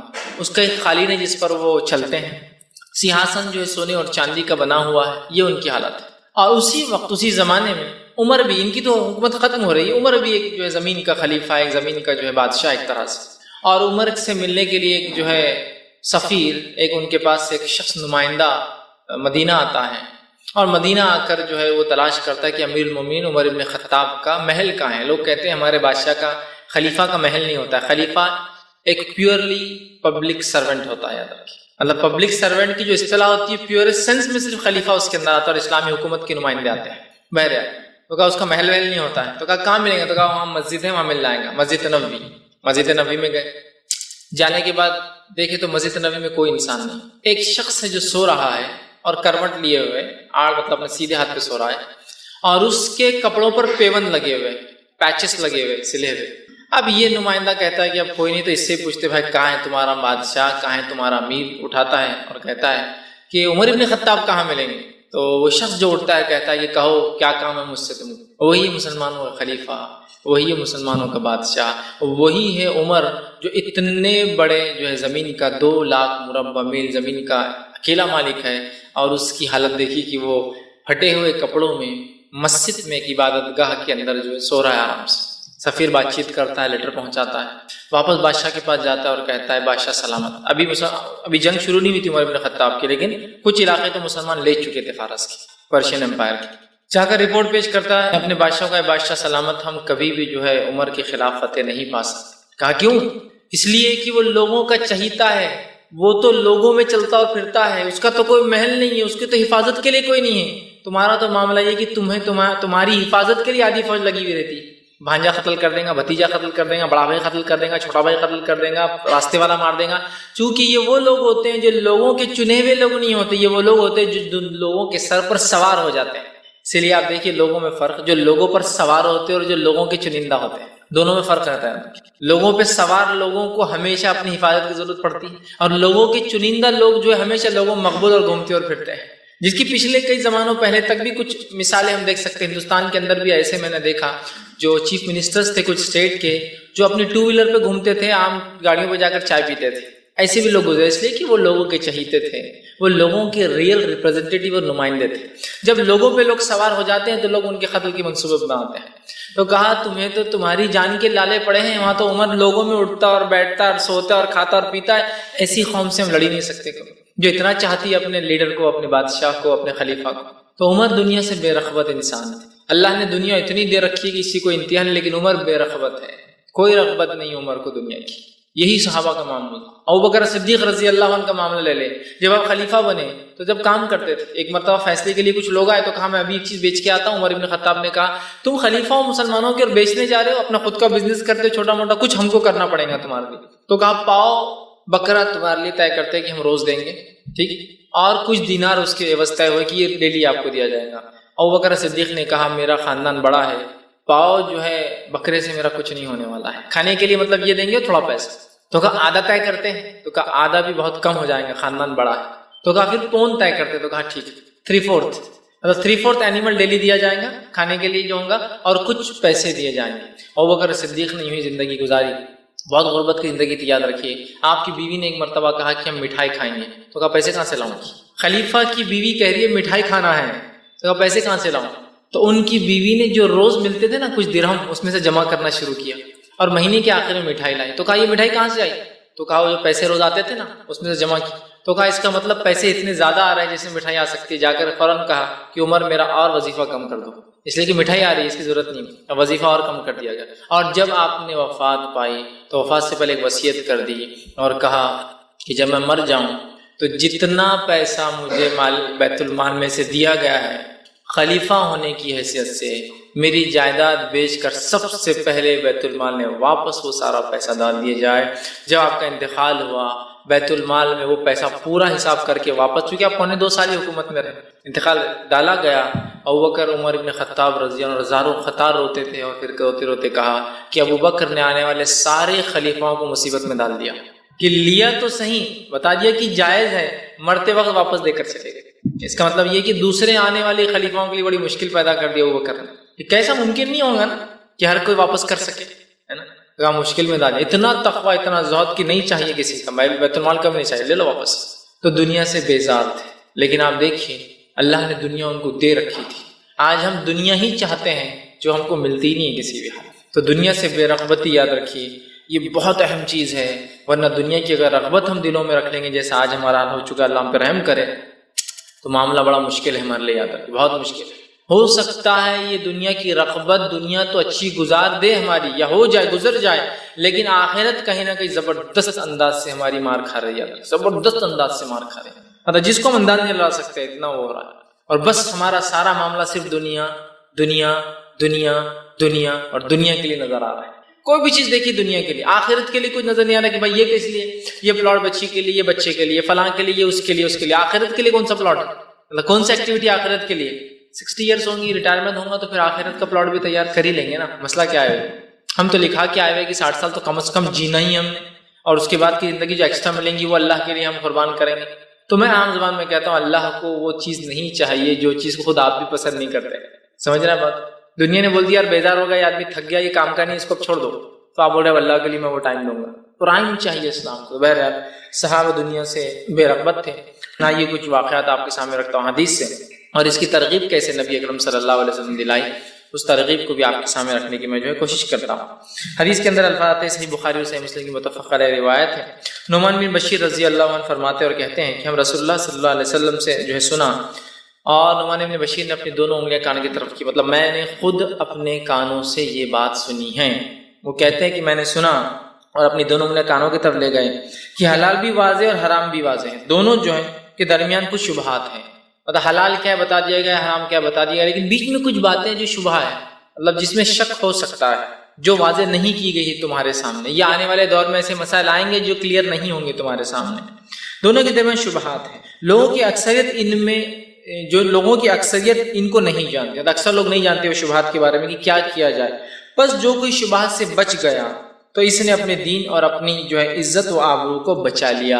تو جو کوئی شبہات سے بچ گیا، مطلب اکثریت نہیں جانتی اس کے بارے میں کیا کیا جائے، لیکن جو بچ گیا، نہیں بھائی یہ سمجھ میں نہیں آ رہا لہٰذا اس میٹر کو چھوڑ دیا جائے، تو جو کوئی اس سے بچ لیا اس نے اپنا دین بھی بچا لیا، اپنا ایمان بچا لیا، اپنی عزت و آبرو بھی اس نے بچا لیا۔ اور جو شبہات میں پڑ گیا وہ حرام میں پھنس گیا، شبہات میں پڑ گیا، کلیئر نہیں ہے یہ چیز، پھر بھی نہیں کیا ہوتا، اب کلیئر نہیں تو بینیفٹ لے لو، نہیں، شبہات کو اسلام کہتا ہے چھوڑ دو، اس لیے کہ ڈینجرس ہے، ہم کو صرف حلال کرنا ہے۔ شبہات چونکہ حلال حرام دونوں ہو سکتے ہیں لہٰذا چھوڑ دینا ہے۔ بہت سی بار ہوتا ہے جابز میں ہوتا ہے، کھانے پینے کی چیزوں میں ہوتا ہے نا، شبہ ہوتا ہے، چھوڑ دیجیے اس کو، یہ مت کہ نہیں شبہ ہے تو اس کا مطلب نہیں، شبہ ہے تو ہم کو بینیفٹ نہیں ملتا ڈاؤٹ کا، یاد رکھیے ہم کو چھوڑ دینا پڑتا ہے کہ نہیں ڈاؤٹ ہے تو چھوڑ دو، یہ ہو سکتا حلال بھی حرام بھی، چونکہ میں ایسے ملک میں ہوں جہاں مسلمان نہیں ہے، شبہ چھوڑ دو اس کو، کھاؤ مت، اس لیے کہ وہ ہو سکتا حرام ہو کر، حلال ہو تو اچھی بات ہے، رسک کیوں لیا جائے، یہ میں کہنا چاہتا ہوں۔ نہیں ہاں انہوں نے لکھے نا تو یہ نان ویج مطلب حلال ہوگا ہی، رسک مت لیجیے، یقین جب تک نہ۔ یہ جاب کے بارے میں کسی کو علماء کو معلوم ہی نہیں کہ کیا جاب ہے، کہ تو کوئی ایک نیا سمجھو ایک جاب ہے جو کس کو نہیں معلوم حلال ہے حرام ہے، چھوڑ دیجیے، رسک مت لیجیے، اس لیے کہ ہو سکتا ہے آپ پورا مکمل 100% حرام میں چل جائے، چونکہ اب اس کے بارے میں کچھ نہیں پتا ہے، تو کہ حلال واضح حرام واضح، کچھ شبہ ہے، تو جو شبہ میں پڑ گیا گویا وہ حرام میں پھنس گیا، اور جو شبہ سے بچ گیا اس نے دین ایمان اور عزت آپ کو سب بچا لی۔ پھر فرمایا جیسے چرواہا، اگزامپل دیا، جیسے چرواہ گاہ میں مویشی چرا رہا ہے، مطلب جانور چرانے کی جگہ ہے اور کسی نے کھیت لگایا ہے، دونوں کی بارڈر آ کے ملتی ہے۔ ڈر ہے آپ فرماتے ہیں کہ جو چرواہ چلا رہا ہے، اور حدیث میں یوں کہا آپ نے کہ ایک بادشاہ کا کھیت ہے اور ایک چرواہ گاہ ہے، دونوں بازو، ایک کنگ کی جو ہے اس کا باغ ہے ایک بادشاہ کا، اور ایک چرواہ گاہ جانور جہاں چرایا جاتا ہے، دونوں بازو ہو۔ تو چرواہے کے لیے زیادہ بہتر ہے کہ بادشاہ کے باغ کی طرف جانور ہی نہ لے جائے، کہ تو ہو سکتا ہے لے جانے سے جانور جا کر کھا لے اس میں کا کچھ، جس کی وجہ سے سزا موت بھی ہو سکتی ہے اس کو۔ ایک عام دنیا کے اعتبار سے کسی بادشاہ کے اگر کپڑے پہ پیر پڑ گیا تو آپ کو سزا موت سنا دی جاتی ہے، آپ اس کو گالی دے تو آپ کو لٹکا دیا جاتا ہے، اس کے خلاف بات کرے تو آپ کی زبان کاٹ دی جاتی ہے نا، ڈر ہے نا۔ تو احتیاطی پہلو کیا ہے کہ بادشاہ کی چرواہ گاہ کے اطراف چلائے نہ جائے۔ تو حرام چیزیں اللہ کی حرمت کردہ چیزیں نا، بیسٹ پارٹ یہ جس میں شک ہے وہاں گھسو ہی مت، اس لیے کہ ہو سکتا ہے وہ بادشاہ کے باغ میں گھسنے سے حال ہو جائے ہمارا۔ تو لہٰذا آپ سب نے ایک مثال دی اور کہا چرواہ گاہ کی ارد گرد مویشی چراتا ہو تو کبھی نہ کبھی مویشی چرواہ گاہ میں چلے جاتے ہیں، مطلب بادشاہ کی چرواہ گاہ میں ہو سکتا ہے کبھی چلے جائیں۔ پھر فرمایا خبردار، ہر بادشاہ کی چرواہ گاہ ہوتی ہے، خبردار حرام چیزیں اللہ کی چراہ گاہ ہے۔ حرام چیزوں کو اللہ نے اپنی پسند سے حرام کیا ہے نا، تاکہ ہمیں ٹیسٹ کریں اس کے ذریعے، تو کہا حرام چیزیں اللہ کی چرواہ گاہ ہے، اگر تم وہ شک والے بارڈر پہ جاؤ گے تو ہو سکتا ہے تم حرام میں چلے جاؤ۔ تو لہٰذا دنیا کے لیے یہ ہوتا ہے نا، سب کچھ آنے دو، اس لیے میں نے یہ حدیث پہلے لکھی، سب کچھ آنے دو، کیا ہوتا ہے دیکھا جائیں گے نا، بعد میں کر لیں گے نا، توبہ کر لیں گے نا، فلاں کر لیں گے نا، ابھی تو جان دو۔ اب علماء کو نہیں مانتے اس سے اچھی بات کیا ہو سکتی ہے، کس کو معلوم نہیں مطلب کر لو، بینیفٹ آف ڈاؤٹ آپ کو نہیں ملنے والا ہے، اگر ڈاؤٹ ہے تو آپ اس عمل کو چھوڑ دیں، سمجھ رہے ہیں؟ تو ہم دنیا کے لیے سب کچھ کر رہے ہیں، اللہ کے رسول اتنی احتیاط بتا رہے ہیں کہ جو چیز شک بھی ہو مت کرو۔ اچھا جو چیز کلیئر ہو اس کے بارے میں تو کتنی وعیدیں ہوں گی، بازو کا پلاٹ دوسرے کا پتا ہے، دنیا پرستی کے چکر میں لوٹ رہے ہیں اس کو، تو کلیئر بات ہے نا۔ یہ تو ایمبیگیس چیزوں کو، جو چھپی ہوئی چیزیں کلیئر نہیں، اس کے بارے میں کہا جا رہا ہے احتیاط کر لو، دور ہٹ جاؤ، اس سے جاؤ مت، چونکہ اس میں جانا ایک طرح سے حرام میں جانا ہے۔ یہاں تو ہم کلیئر حرمت والی چیزوں کو جو پامال کرے، کیوں؟ دنیا کے لیے۔ رشوت خوری کسی کو شک ہے اس میں حرام حلال ہے، سود خوری کسی کو شک ہے حرام حلال ہے، لیکن دنیا ملتی ہے نا، اس مال بڑھ جاتا ہے ظاہری طور سے، فائدہ نظر آتا ہے ظاہری طور سے، لیکن کیا نقصان ہوتے ہیں ہم سب جانتے ہیں، سمجھ رہے بات؟ تو بہرحال ہم جو ہے دنیا کے لیے سب کچھ کر رہے ہیں، شریعت تو یہ کہہ رہی ہے کہ شک بھی ہو تو چیزوں کو چھوڑ دو، مت کرو، اس لیے کہ وہ بہت بڑا رسک تم پوزیس کر رہے ہو جب تم کوئی ایسی چیز کرتے ہیں۔ اسی طرح جو ہے دنیا سے بے رغبتی کے تعلق سے نبی اکرم صلی اللہ علیہ وسلم جو حضرت ابو ہریرہ رضی اللہ عنہ حدیث کے راوی ہے، یہ بخاری کی روایت، آپ نے فرمایا اور کہا رسول اللہ صلی اللہ علیہ وسلم فرمایا اور کہا برباد ہو گیا سونے چاندی اور جو ہے قلعت کا بندہ، اگر اسے یہ ملے تو راضی رہتا ہے اور اگر یہ نہ ملے دیا جائے تو ناراض ہو جاتا ہے۔ برباد اور ہلاک ہو گیا وہ انسان جس کو سونا چاندی اور دنیا کی جو چیزیں وہ ملتی ہے تو اللہ سے راضی ہوتا ہے، اور اگر نہ ملے تو ناراض ہو جاتا ہے۔ گویا یہاں بتایا یہ جا رہا ہے کہ ہم میں سے بہت سارے لوگ دنیا ملتی ہے تو خوش ہوتے ہیں، اور اگر دنیا نہ ملی تو کیا ہو جاتے ہیں؟ ناراض ہو جاتے ہیں۔ ہوتا ہی نہیں ہوتا ایسا کہ ہمیں اگر دنیا دی جائے تو ہم بہت خوش ہو جاتے ہیں، اور اگر دنیا نہ ملے تو ناراضگی ہوتی ہے کہ اللہ کو ہمارے ساتھ ہی کرنا تھا کیا، ہمارے بچوں کے ساتھ ہی کرنا تھا کیا، ہم لوگ تو اتنے دیندار ہیں پھر بھی ہمارے ساتھ ہی یہ ہو رہا، ناراضگی۔ اور اگر دنیا مل جائے تو بس اللہ نے تو فضل کر دیا بھائی، اس کی عبادتوں کا بدلہ دے دیا، ذکر و اذکار کا بدلہ دے دیا، فلاں ہوگا۔ تو دنیا ملے تو خوش، دنیا نہ ملے تو ناراض۔ تو آپ سب فرما رہے ہیں کہ ہلاک اور برباد ہو گیا وہ شخص، لعنت ہے اس شخص کے اوپر کہ جس کو سونا چاندی ملے تو راضی ہے رب سے، اللہ سے راضی ہے، دین سے راضی ہے، اور نہ ملے تو پھر ناراض ہو جاتا ہے کہ یار یہ کیا ہو گیا ہمارے ساتھ، ایسا کیوں ہو گیا ہمارے ساتھ۔ تو ایسا نہیں ہونا چاہیے، ہمیں ہر حال میں دنیا میں جو دیا گیا ہے تھوڑا یا زیادہ اس میں خوش رہنا چاہیے، اور جو کچھ دنیا کا ہم حاصل کریں یہ بات یاد رکھیں کہ حلال طریقے سے کریں۔ یہ خود دنیا سے منہ موڑنا ہے، حرام سے بھی آپ کما سکتے ہیں، آپ حلال سے کماتے، دنیا سے منہ موڑ رہے ہیں۔ آپ کو اللہ نے بہت کچھ دیا، دنیا چاہتی ہے کہ آپ اپنے اچھے گھر بار فلاں چیزیں کریں، آپ اللہ کی راہ میں خرچ کرتے ہیں، دنیا سے بے رغبتی ہے۔ مال کا ہونا نعمت ہے، مال کو صحیح جگہ خرچ کرنا یہ دنیا سے بے رغبتی ہے۔ ورنہ لوگ مال کماتے ہیں، حلال سے کماتے ہیں اور جمع کر کے اپنے لگتے، اپنے نفسوں پہ خرچ کرتے، اپنے نفسوں پہ خرچ کرتے رسی مر جاتے ہیں۔ یہ بھی بڑے عجیب معاملہ ہے۔ حلال تو کماتے ہیں، پوری زندگی صرف اپنے نفسوں پہ خرچ کرتے ہیں۔ دنیا سے اتنی محبت ہے کہ وہ اپنے لیے سب کچھ، اس کو ہمیں یاد رکھنا چاہیے، بڑی اہم چیزیں یاد رکھیں۔ بہت سی بار ہوتا ہے مساجد کے چندے، مدارس کے چندے، دینی درسگاہوں کے لیے لوگ چندے جمع کرتے ہیں، تو کبھی کبھار تعجب اور سوچ ہوتی ہے کہ ایک اگر چھوٹے سے اورنگ آباد جیسے شہر میں 100 لوگوں کی اگر شادیاں ہوتی ہیں، 100 لوگوں کی 100، تو یہ 100 لوگوں کی شادیوں میں کم از کم کیا امید کرتا ہے، کیا خرچ ہوتا ہوگا ایک آدمی کی شادی میں؟ 1 لاکھ روپیہ ہوتا ہوگا نا، کم از کم۔ زیادہ زیادہ 10 لاکھ والے اور 20 لاکھ والے پلیئر ہی ملیں گے آپ کو، 1 کروڑ والے پلیئر وہ چھوڑ دیجیے، کم از کم ایوریج 1 لاکھ۔ 100 شادیوں میں 1 لاکھ روپیہ اگر ایک شادی میں خرچ ہوتا ہے تو آپ 100 کو ضرب دیجیے اگلے 100 سے، کتنا پیسہ خرچ ہوا 100 شادیوں میں۔ اور کبھی کبھار ایک دن میں 200 شادیاں بھی ہوتی ہیں، اورنگ آباد جیسے یہ چھوٹا شہر ہے، بڑے شہروں کی تو مثالیں اور الگ ہے۔ کتنا پیسہ خرچ ہو رہا ہے؟ 1 کروڑ روپیہ کہیں میں خرچ ہو رہا ہے شادی میں۔ اور ایسا میرا اندازہ ہے کہ اورنگ آباد میں ابھی مسلمان بستیوں میں 1 لاکھ نوجوان لڑکے لڑکیاں تو ہوں گے جو شادی کے لائق ہیں، جن کی شادیاں آج ہو سکتی ہیں، کچھ وجہ سے رکی ہے لیکن ہو سکتی ہے۔ اگر وہ 1 لاکھ لوگ 1 لاکھ روپے منیمم خرچ کرتے اپنی شادی میں، تو کتنا پیسہ خرچ کرتے ہیں مسلمان؟ اور ہم ٹریلینس میں روپیہ خرچ کرتے صرف اپنی شادیوں میں، ٹریلینس میں خرچ کرتے صرف شادی میں۔ اور ہمارے مدارس، مکاتب، مساجد بہت مشکل سے 3-4 مالے کی مسجد بھی ہوں گی تو 50 لاکھ سے اوپر کی نہیں ہوتی، کیونکہ پوری خالی ہوتی ہے۔ آؤٹ سائڈ باؤنڈری وال کے علاوہ مسجدوں میں اور کیا ہوتا ہے؟ کچھ بھی نہیں ہے۔ 1000 روپے اسکوائر فٹ بھی نہیں آتی، 500 روپے، 400 سے 500 روپے اسکوائر فٹ کنسٹرکشن پڑتا ہے مسجد کا، اس لیے کہ پوری خالی ہوتی ہے۔ گھروں کا مہنگا پڑتا ہے اس لیے کہ اس میں بہت ساری چیزیں ہوتی ہیں، رومز، سمجھ رہے ہیں؟ تو مسجد کے لیے کتنا مشکل ہے نکلنا، لیکن آپ دیکھیے دوسرے کاموں کے لیے تو اگر اسی کو سمجھداری اختیار کر کے ہم پیسوں کو صحیح جگہ خرچ کریں تو آج کیا نہیں کر سکتے ہم لوگ۔ شادی تو ایگزامپل ہے، اور بھی چیزیں نا فضول خرچی کی۔ بہرحال تو یہاں آپ فرماتے ہیں کہ ایک انسان ہے جس کو اللہ دیتا ہے تو راضی ہو جاتا ہے، نہ دے تو انسان ہو جاتا ہے، جبکہ اسلام چاہتا ہے کہ ہم دنیا سے بے رغبتی اختیار کریں، دنیا کی زندگی کو سب کچھ نہ سمجھیں، بلکہ آخرت کی زندگی کو ہمیشہ اپنے ذہن میں رکھیں، اور آخرت کے اعتبار سے ہی ہم تیاری کریں، یاد رکھیں۔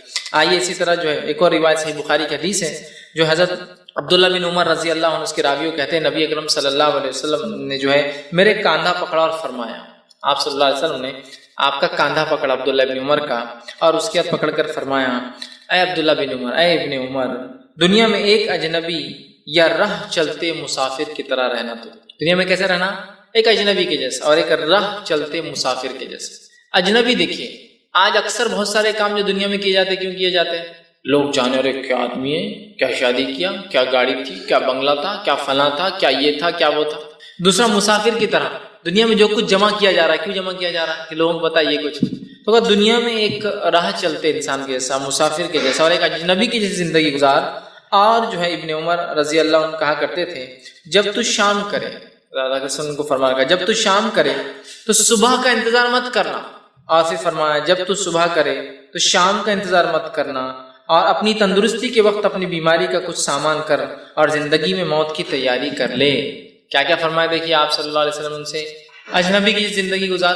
اور یہ سلف صالحین کا بڑا شیوا شعار اور طریقہ تھا، اجنبی جیسی زندگی۔ ایک مرتبہ جو ہے امام احمد بن حنبل رحمۃ اللہ علیہ رحمہ اللہ اور امام جو ہے یحییٰ بن معین رحمۃ اللہ، یہ دونوں بڑے پائے کے چوٹی کے محدث بھی گزرے ہیں، دنیا ان کو پہچانتی ہے، اور امام احمد بن حنبل کا مسلک تو دنیا میں معروف ہے۔ دونوں ایک مرتبہ ایک دعوت میں گئے، جس دعوت میں دھکا بکی ہوئی، جب دعوت میں گھسے رہے تو لوگ کچھ کر رہے، دھکا بکی ہو رہی، کوئی کھانا لا کے دے رہا ہے نہیں، جلدی جو کچھ آ رہا ہے بس کھا لے رہے۔ جب دعوت ختم ہوئی اور دونوں محدث کھا کر نکلے اور باہر آئے تو امام احمد بن حنبل نے کہا ایسی دعوتیں مجھے بڑی پسند ہیں، اس لیے کہ ایسی دعوتوں میں ہم کو کوئی نہیں پہچانتا، عام لوگ ایسا گھسو، دھکا بکی کرو، خود کھاؤ اور اٹھ کے چلے جاؤ۔ مطلب صحابہ، تابعین، تبع تابعین، سلف صالحین اپنے آپ کو ریکگنائز کوئی کرے وہ پسند نہیں کرتے تھے، کیا مجھے پہچانا جائے گا، ارے احمد بن حنبل آ گئے، ہٹ جاؤ، جو راستہ دو، سب راستہ دو، احمد بن حنبل آ رہے ہیں، راستہ دو، صاف کرو، آئیے آئیے، چل اٹھ تو اٹھ، یہاں کی بیٹھا ہوا، چل آ جاؤ، آپ کھانا کھاتے آدمی کو اٹھا دیتے ہیں، ہم کچھ لوگ آئے تھے، چل آ جاؤ بیٹھ جاؤ، احمد بن حنبل آئے نا، مذاق تھوڑی ہو رہا کوئی، کیا یحییٰ بن معین آئے، اتنے بڑے محدث ہے نا، جن کا فقہ معروف اور مشہور ان کی زندگیوں میں ہوا، ایسا نہیں کہ ان کی موت کے بعد، تو آنے دیجیے۔ عام لوگ ایسا گھسے، اندر گئے، لوگ گھس رہے ہوں گے، دھکا بکی ہو رہی ہے، یہ بھی گھسے، کھانا گھر کا، بڑی مزہ ہے، بہت مزہ ہے اس دعوت، کوئی پہچانتا نہیں تھا، عام لوگ ایسا گھسے، عام لوگ جیسا کھائے، عام لوگ ایسا نکلے، پسند نہیں کرتے تھے۔ میرا معاملہ کیا ہے، میں اندر گھستے لوگوں نے سب ٹائٹ ہو جانا، ارے آ گئے اور آگے جگہ کرو، یہ کرو، کرسیاں لاؤ، یہ بچھاؤ، وہ بچھاؤ، دولہے کا باپ چھوڑ کے آیا، دلہن کا باپ چھوڑ کے آیا، دعوت میں کسی اور موقع پہ تو دعوت والا آ جائے، پورے اس کے راستے میں بچھ جائے، ہے نا، پوری عزت نچھاور کر دے اس کے اوپر، پھر اس کو لائے، اس پہ گلال ڈالے، اس پر پھول ڈالے، پھول کا رب ڈالے، خوشبو ڈالے، جو سب سے اچھا کھانا اس کے لیے لا کے رکھے، اس کے لیے گرم لائے گا، سب کچھ ہوتا ہے، اس میں سے ایک چیز بھی کم ہوگی تو یار عزت ہی نہیں اپنی، عزت ہی نہیں اپنی دعوت کی، کیا دعوت دیا اور آدمی نے عزت ہی نہیں کیا میری عزت کیا تم کو معلوم ہے، اور اس نے عزت ہی نہیں کیا میری کچھ بھی، ہمارا تو معاملہ یہ، اور وہ لوگ ایسے تھے۔ تو ایسی زندگی گزار، اجنبی کو پہچانتا نہ ہو تجھے، اور ایسی گزار ایسا مسافر کیا کرتا ہے، جو ضرورت کا سامان ہوتا ہے بیگ میں لے کے چلتا ہے، پورا دنیا بھر کا ٹرک پیچھے نہیں چلتا ہے کہ میں جا رہا بمبئی سے چلو ٹرک بھی لو، پورا گھر میرا پیچھے جا رہا ہے، ضرورت کا سامان لیسٹ، کم سے کم وہ بھی، اور عقل مند مسافر بھی ہوتا ہے جو کم سے کم سامان لیتا ہے۔ اگر آپ کسی انسان کو بہت سامان لے کے چلتے دیکھو تو آپ سمجھ جاتے ہیں پہلی بار سفر کر رہے ہیں۔ جو لوگ فریکوینٹ ٹریولرز رہتے ہیں، بہت زیادہ سفر کرتے، چھوٹے چھوٹے بکسے ہوتے ہیں، ان کو پتا ہے بہت مصیبت رہتی ہے سفر میں، سمجھ رہے ہیں، بہت مصیبتیں ہوتی ہیں سفر کی، تو چھوٹے چھوٹے بکسے لے کر چلتے ہیں، ٹھیک، اور ایسا کام کرتے ہیں کہ بس مختصر چیزوں میں کام ہو جائے، وہ دن گزر جائے۔ تو بہرحال کہا کہ ایسا اجنبی کی جیسا رہے، دوسرا جو ہے کم سے کم مسافر کے جیسا، شام گزارے تو صبح کا انتظار نہیں کرنا، اب کل کا کیا ہوگا پلاننگ کر کے، صبح گزارے تو شام کا انتظار نہیں، اس کا مطلب ہرگز نہیں کہ اسلام پلاننگ نہیں چاہتا ہے، لیکن جس طرح کی ہم پلاننگ کر رہے ہیں نا، ویسی نہیں چاہتا ہے کہ پوری دنیا پرست والی پلاننگ، یہ پلاننگ ہو رہی ہے کل صبح سے فجر پڑھنا ہے ظہر، وہ کوئی پلاننگ ہی نہیں، کل کیا کھائیں گے، صبح کیا کھائیں گے، شام کیا کھائیں گے، دوپہر کیا کھائیں گے، یہ کب پہنیں گے، وہ پلاننگ چل رہی ہے، صرف دنیا کی تو پلاننگ، دینی پلاننگ تو اللہ کے رسول صلی اللہ علیہ وسلم نے بہت دور دور کی صحابہ کو سکھائی، دنیاوی اعتبار سے انسانوں کے بھلے کے لیے اسلام تو بہت لانگ ٹرم پلاننگ چاہتا ہے۔ مسلمانوں کی یہ فطرت تھی کہ وہ جس قوم میں گئے ان کے لیے لانگ ٹرم پلاننگز کر کے دی، یہ تو ایک الگ چیز ہے، لیکن دنیا میں اعتبار سے ٹھیک، تو جو ہے شام کر تو صبح کا انتظار نہ کر، صبح کر تو شام کی فکر نہ کر۔ اور فرمایا تندرستی میں بیماری کا سامان جمع کر لے، بیمار ہونے میں عبادت نہیں کر سکتا انسان، تندرستی میں اتنی عبادتیں کر لے کہ بیمار بھی ہو جائے تو کچھ نہ کچھ اس کا معاملہ برا ہو، چکے بیمار آدمی کی اگر بیٹھ کر نماز پڑھے گا تو آدھے ثواب ملے گا کھڑے رہنے کے مقابلے میں، بیماری تندرستی بیماری کا سامان جمع کر لے۔ اور پھر آگے فرمایا زندگی میں موت کی تیاری کر لے۔ تو اسلام دنیا سے بے رغبتی کا سبق دیتا ہے، اسلام یہ چاہتا ہے کہ ہم دنیا سے بے رغبت ہو کے ایک اچھی زندگی گزارے۔ یاد رکھیے اسلام بری زندگی نہیں حکم دیتا ہے، پیسہ ہے تو پھینک دو نہیں کہتا ہے، دنیا چھوڑ کے جنگلوں میں جانے کو نہیں کہتا، بیوی بچے چھوڑ کر جو ہے غاروں میں جا کے رہنے کا نہیں کہتا ہے، سوکھے کنووں میں جا کر عبادتیں کرنے کا حکم نہیں دیتا ہے، غیر آباد بستیوں میں رہنے کی اجازت نہیں دیتا ہے، بلکہ کہتا ہے اس دنیا میں رہتے ہوئے کم سے کم استعمال کرتے ہوئے نکل جاؤ، بس یہی ہے دنیا سے بے رغبتی۔ سمجھنا بات کو، یہ سمجھنے کی ضرورت ہے۔ اسی طرح جو ہے نبی اکرم صلی اللہ علیہ وسلم جو ہے فرماتے حدیث میں کہتے ہیں، عبداللہ ابن عمر رضی اللہ عنہ کے راوی ہیں، اور یہ جو ہے ابو داؤد کی روایت ہے، ابن حبان میں بھی روایت آتی ہے، آپ نے فرمایا کہا کہ جس نے کسی دوسری قوم کی مشابہت پیدا کی پس وہ انہی میں سے ہے، جس نے دوسری قوم کی مشابہت کی وہ انہی میں سے ہے۔ اب یہ بات میں کیوں اس میں لایا ہوں کہ دنیا سے بے رغبتی، اس لیے کہ ہم بہت سی بار دنیا کی رغبتی اسی لیے کرتے ہیں کہ ہم کو دوسری قوموں کی مشابہت اس جیسا ہونا ہے۔ سمجھ رہے بات، یورپ میں کیا زندگیاں جی رہے یار وہ لوگ، تو اپنے کو بھی اپنے آپ کو ایسا بنانا ہے جیسا پورے خلیج گلف کا حال ہے آج، امریکہ کو دیکھ کر چلتے ہیں، وہ کیسا رہ رہا ہے ہم کو ویسا رہنا ہے، وہ کیسا رہتا ہے تو وہ چڈی میں رہتا تھا ہم کو بھی چڈیاں پہننا ہے، وہ کیسا تھا کتے پالتے تو ہم بھی کتے پالیں گے، وہ کن چیزوں سے محبت کرتے ہیں ان چیزوں سے ہماری محبت ہوگی، وہ کیسے کپڑے، وہ کیسے بال، وہ کیسا کلچر، وہ کیسی سوچ، وہ کیسا اٹھتے ہیں، وہ کیسا بیٹھتے ہیں، وہ کن چیزوں کو پسند کرتے ہیں، آج مکمل ہماری پسند ویسی پسند ہو نہیں گئی، ویسی پسند ہے ہماری، جو وہ پسند کرے آج ہم پسند کر رہے ہیں، ہے نہیں؟ یہ مشابہت میں سب کچھ، مشابہت تو بہت وسیع معنی ہوتا ہے، سب کچھ انکلوڈیڈ ہے مشابہت کے اندر۔ تو کہا جو کسی قوم کی مشابہت کرے ان جیسا ہونے کی کوشش کرے. وہ جو آپ نے فرمایا وہ انہی میں سے ہے، فہوا من، وہ اسی میں ہونے والا ہے، اس کا فیصلہ آخرت میں اسی کے ساتھ ہونے والا ہے. بہت خطرناک بات ہے، ہم کو بہت بچنا ہے. تو کہیں دنیا پرستی میں ہم دنیاوی قوموں کی تو مشابہت نہیں کر رہے، اور کر رہے ہیں ویسے. بھائی یہ کپڑے کیوں امریکہ میں لوگ ایسا کرتے ہیں، وہ بستر کیوں نہیں وہ لوگ ویسا سوتے ہیں، یہ گاڑی کیوں میری سہولت نہیں وہ لوگ ایسی گاڑیاں چلاتے ہیں، فلاں چیز کیوں وہ چیز ایسی ہے. اور جو چیز ان کے جیسی نہیں ہو رہی وہ چیز مذاق کا موضوع ہے. وہ چیز کیا موضوع ہے؟ مذاق کا موضوع. جیسا مثال کے طور پر موبائل فون ہے، سب موبائل فون ہوتے ہیں، سب موبائل فون چلتے ہیں، ٹھیک ہے، مختلف سہولتیں ہوتی ہیں، الگ چیزیں، لیکن سب چلتے ہیں، سب میں بات ہوتی ہے نا. لیکن اس میں بھی ہے نہیں کیٹیگری تم کون سا استعمال کر رہے ہیں. ادھر میرا والا دیکھو، ادھر میرا والا دیکھو، اس پہ نام بھی نہیں رہتا، لیکن اس کے فلیش لائٹ سے آپ پہچان لیں گے کون سا برانڈ ہے. نام بھی نہیں لکھتی میری کمپنی، ٹھیک ہے ہی نہیں ہے. اب ہم اس کو پسند کرتے نہیں، ایسے ہی ہونا چاہیے، اس لیے کہ دنیا میں جینا ہے تو ان جیسا جینا جیسا وہ لوگ جی رہے ہیں. مشابہت اسی کو کہتے ہیں، یاد رکھیے. شبہ مطلب اس جیسا ہونے کی انسان کوشش کرے. اچھی چیزیں استعمال کرنا، اچھی ٹیکنالوجی استعمال کرنا، اچھے کپڑے، یہ مسئلہ نہیں ہے. مسئلہ ہے کسی کے جیسا ہونے کے لیے آپ یہ کر رہے ہیں کہ میں ان لوگوں میں ریکگنائز ہوں، ان لوگوں میں پہچان جاؤں، ان لوگوں میں تعریف ہو، وہ لوگ ویسا کرتے لہٰذا میں ویسا کر رہا ہوں. یہ ہو گیا من تشبہ بقوم فہو من، جو جس قوم کی مشابہت اختیار کرے وہ اسی میں سے ہوں. اور آج دنیا پرستی اتنی آ چکی ہے، ہر چیز میں ہم مشابہت کر، ہر چیز میں. ہونا تو یہ چاہیے تھا کہ لوگ مسلمانوں کی مشابہت کریں، اور ایک زمانہ تھا جب دنیا مسلمانوں کی مشابہت، ان کی کلچر، ان کے ٹریڈیشن، ان کے ڈریس، ان کی سواریاں، ان کی حکومتیں اور ان کے جو ہے تجارتوں، سب کی تعریف کرتی تھی. اور آج معاملہ یہ ہم ان جیسا سب چاہتے ہیں. آج بھی معاملہ ہے نا، ہم ان جیسا چاہتے ہیں. اس حد تک ان جیسا چاہتے ہیں کہ آج ہماری سوچ یہ بن گئی کہ ہماری کوئی تجارت بغیر عورت کی فوٹو کے نہیں چلنے والی. مسلمان ہیں اور عورت کی فوٹوਆਂ دے رہے، سمجھ رہے ہیں؟ مطلب ایک ایڈ آ رہا ہے، پیپر ایڈ بھی آ رہا ہے، اور مسلمان کی دکان ہے اور ایک عورت کی فوٹو. تو گویا یہ کہ تو انہوں نے بتایا نا کہ بغیر عورت کی کوئی چیز سیل نہیں ہوتی، لہٰذا ہم بھی وہ کر رہے ہیں. ہر چیز میں دیکھ لیجیے، اخبار اٹھا لیجیے، آپ کو پتہ چل جائیں گے. دوا کا بھی ایڈ ہے تو عورت ہی کھا رہی ہے. عورت ہی بیماری ہوتی ہے، صرف جو دوا کا ایڈ بھی اس نہیں کریں گے. مسلمان کمپنی، عورت کھا رہی دوا. مطلب ہر چیز میں دیکھیں، چونکہ بغیر اس کے چیز بکتی نہیں ہے، یہ ہم کو بتایا گیا ہے، تو لہٰذا ہم کو بھی کرنا پڑے گا.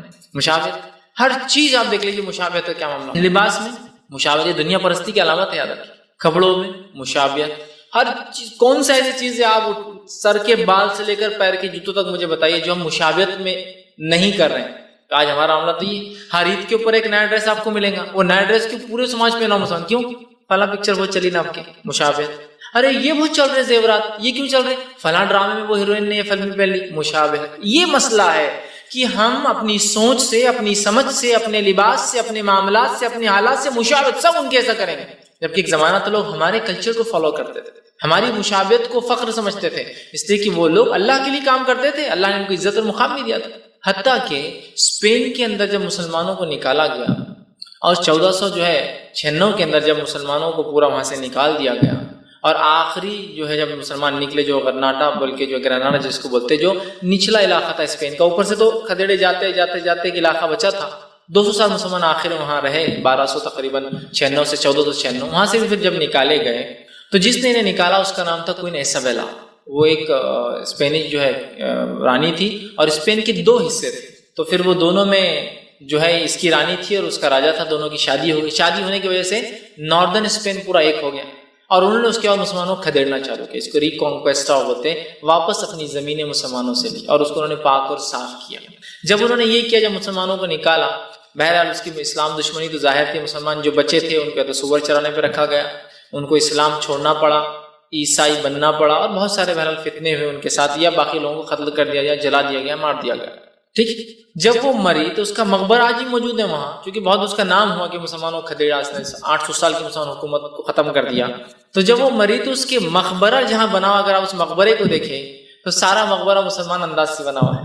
خبر پوری ویسی جیسی بنانا نہیں چاہیے پکی، لیکن مسلمان بناتے ہیں. وہ مسلم کلچر کو کاپی کر رہے ہیں. حتیٰ کہ اس کی خبر کے اطراف جو ڈیزائن ہے وہ پوری آیت الکرسی لکھی ہوئی ہے. اس کی خبر پہ لا الہ الا اللہ محمد رسول اللہ، کہ مسلمان نہیں تھی، لیکن چونکہ مسلمان لکھتے تھے اتنا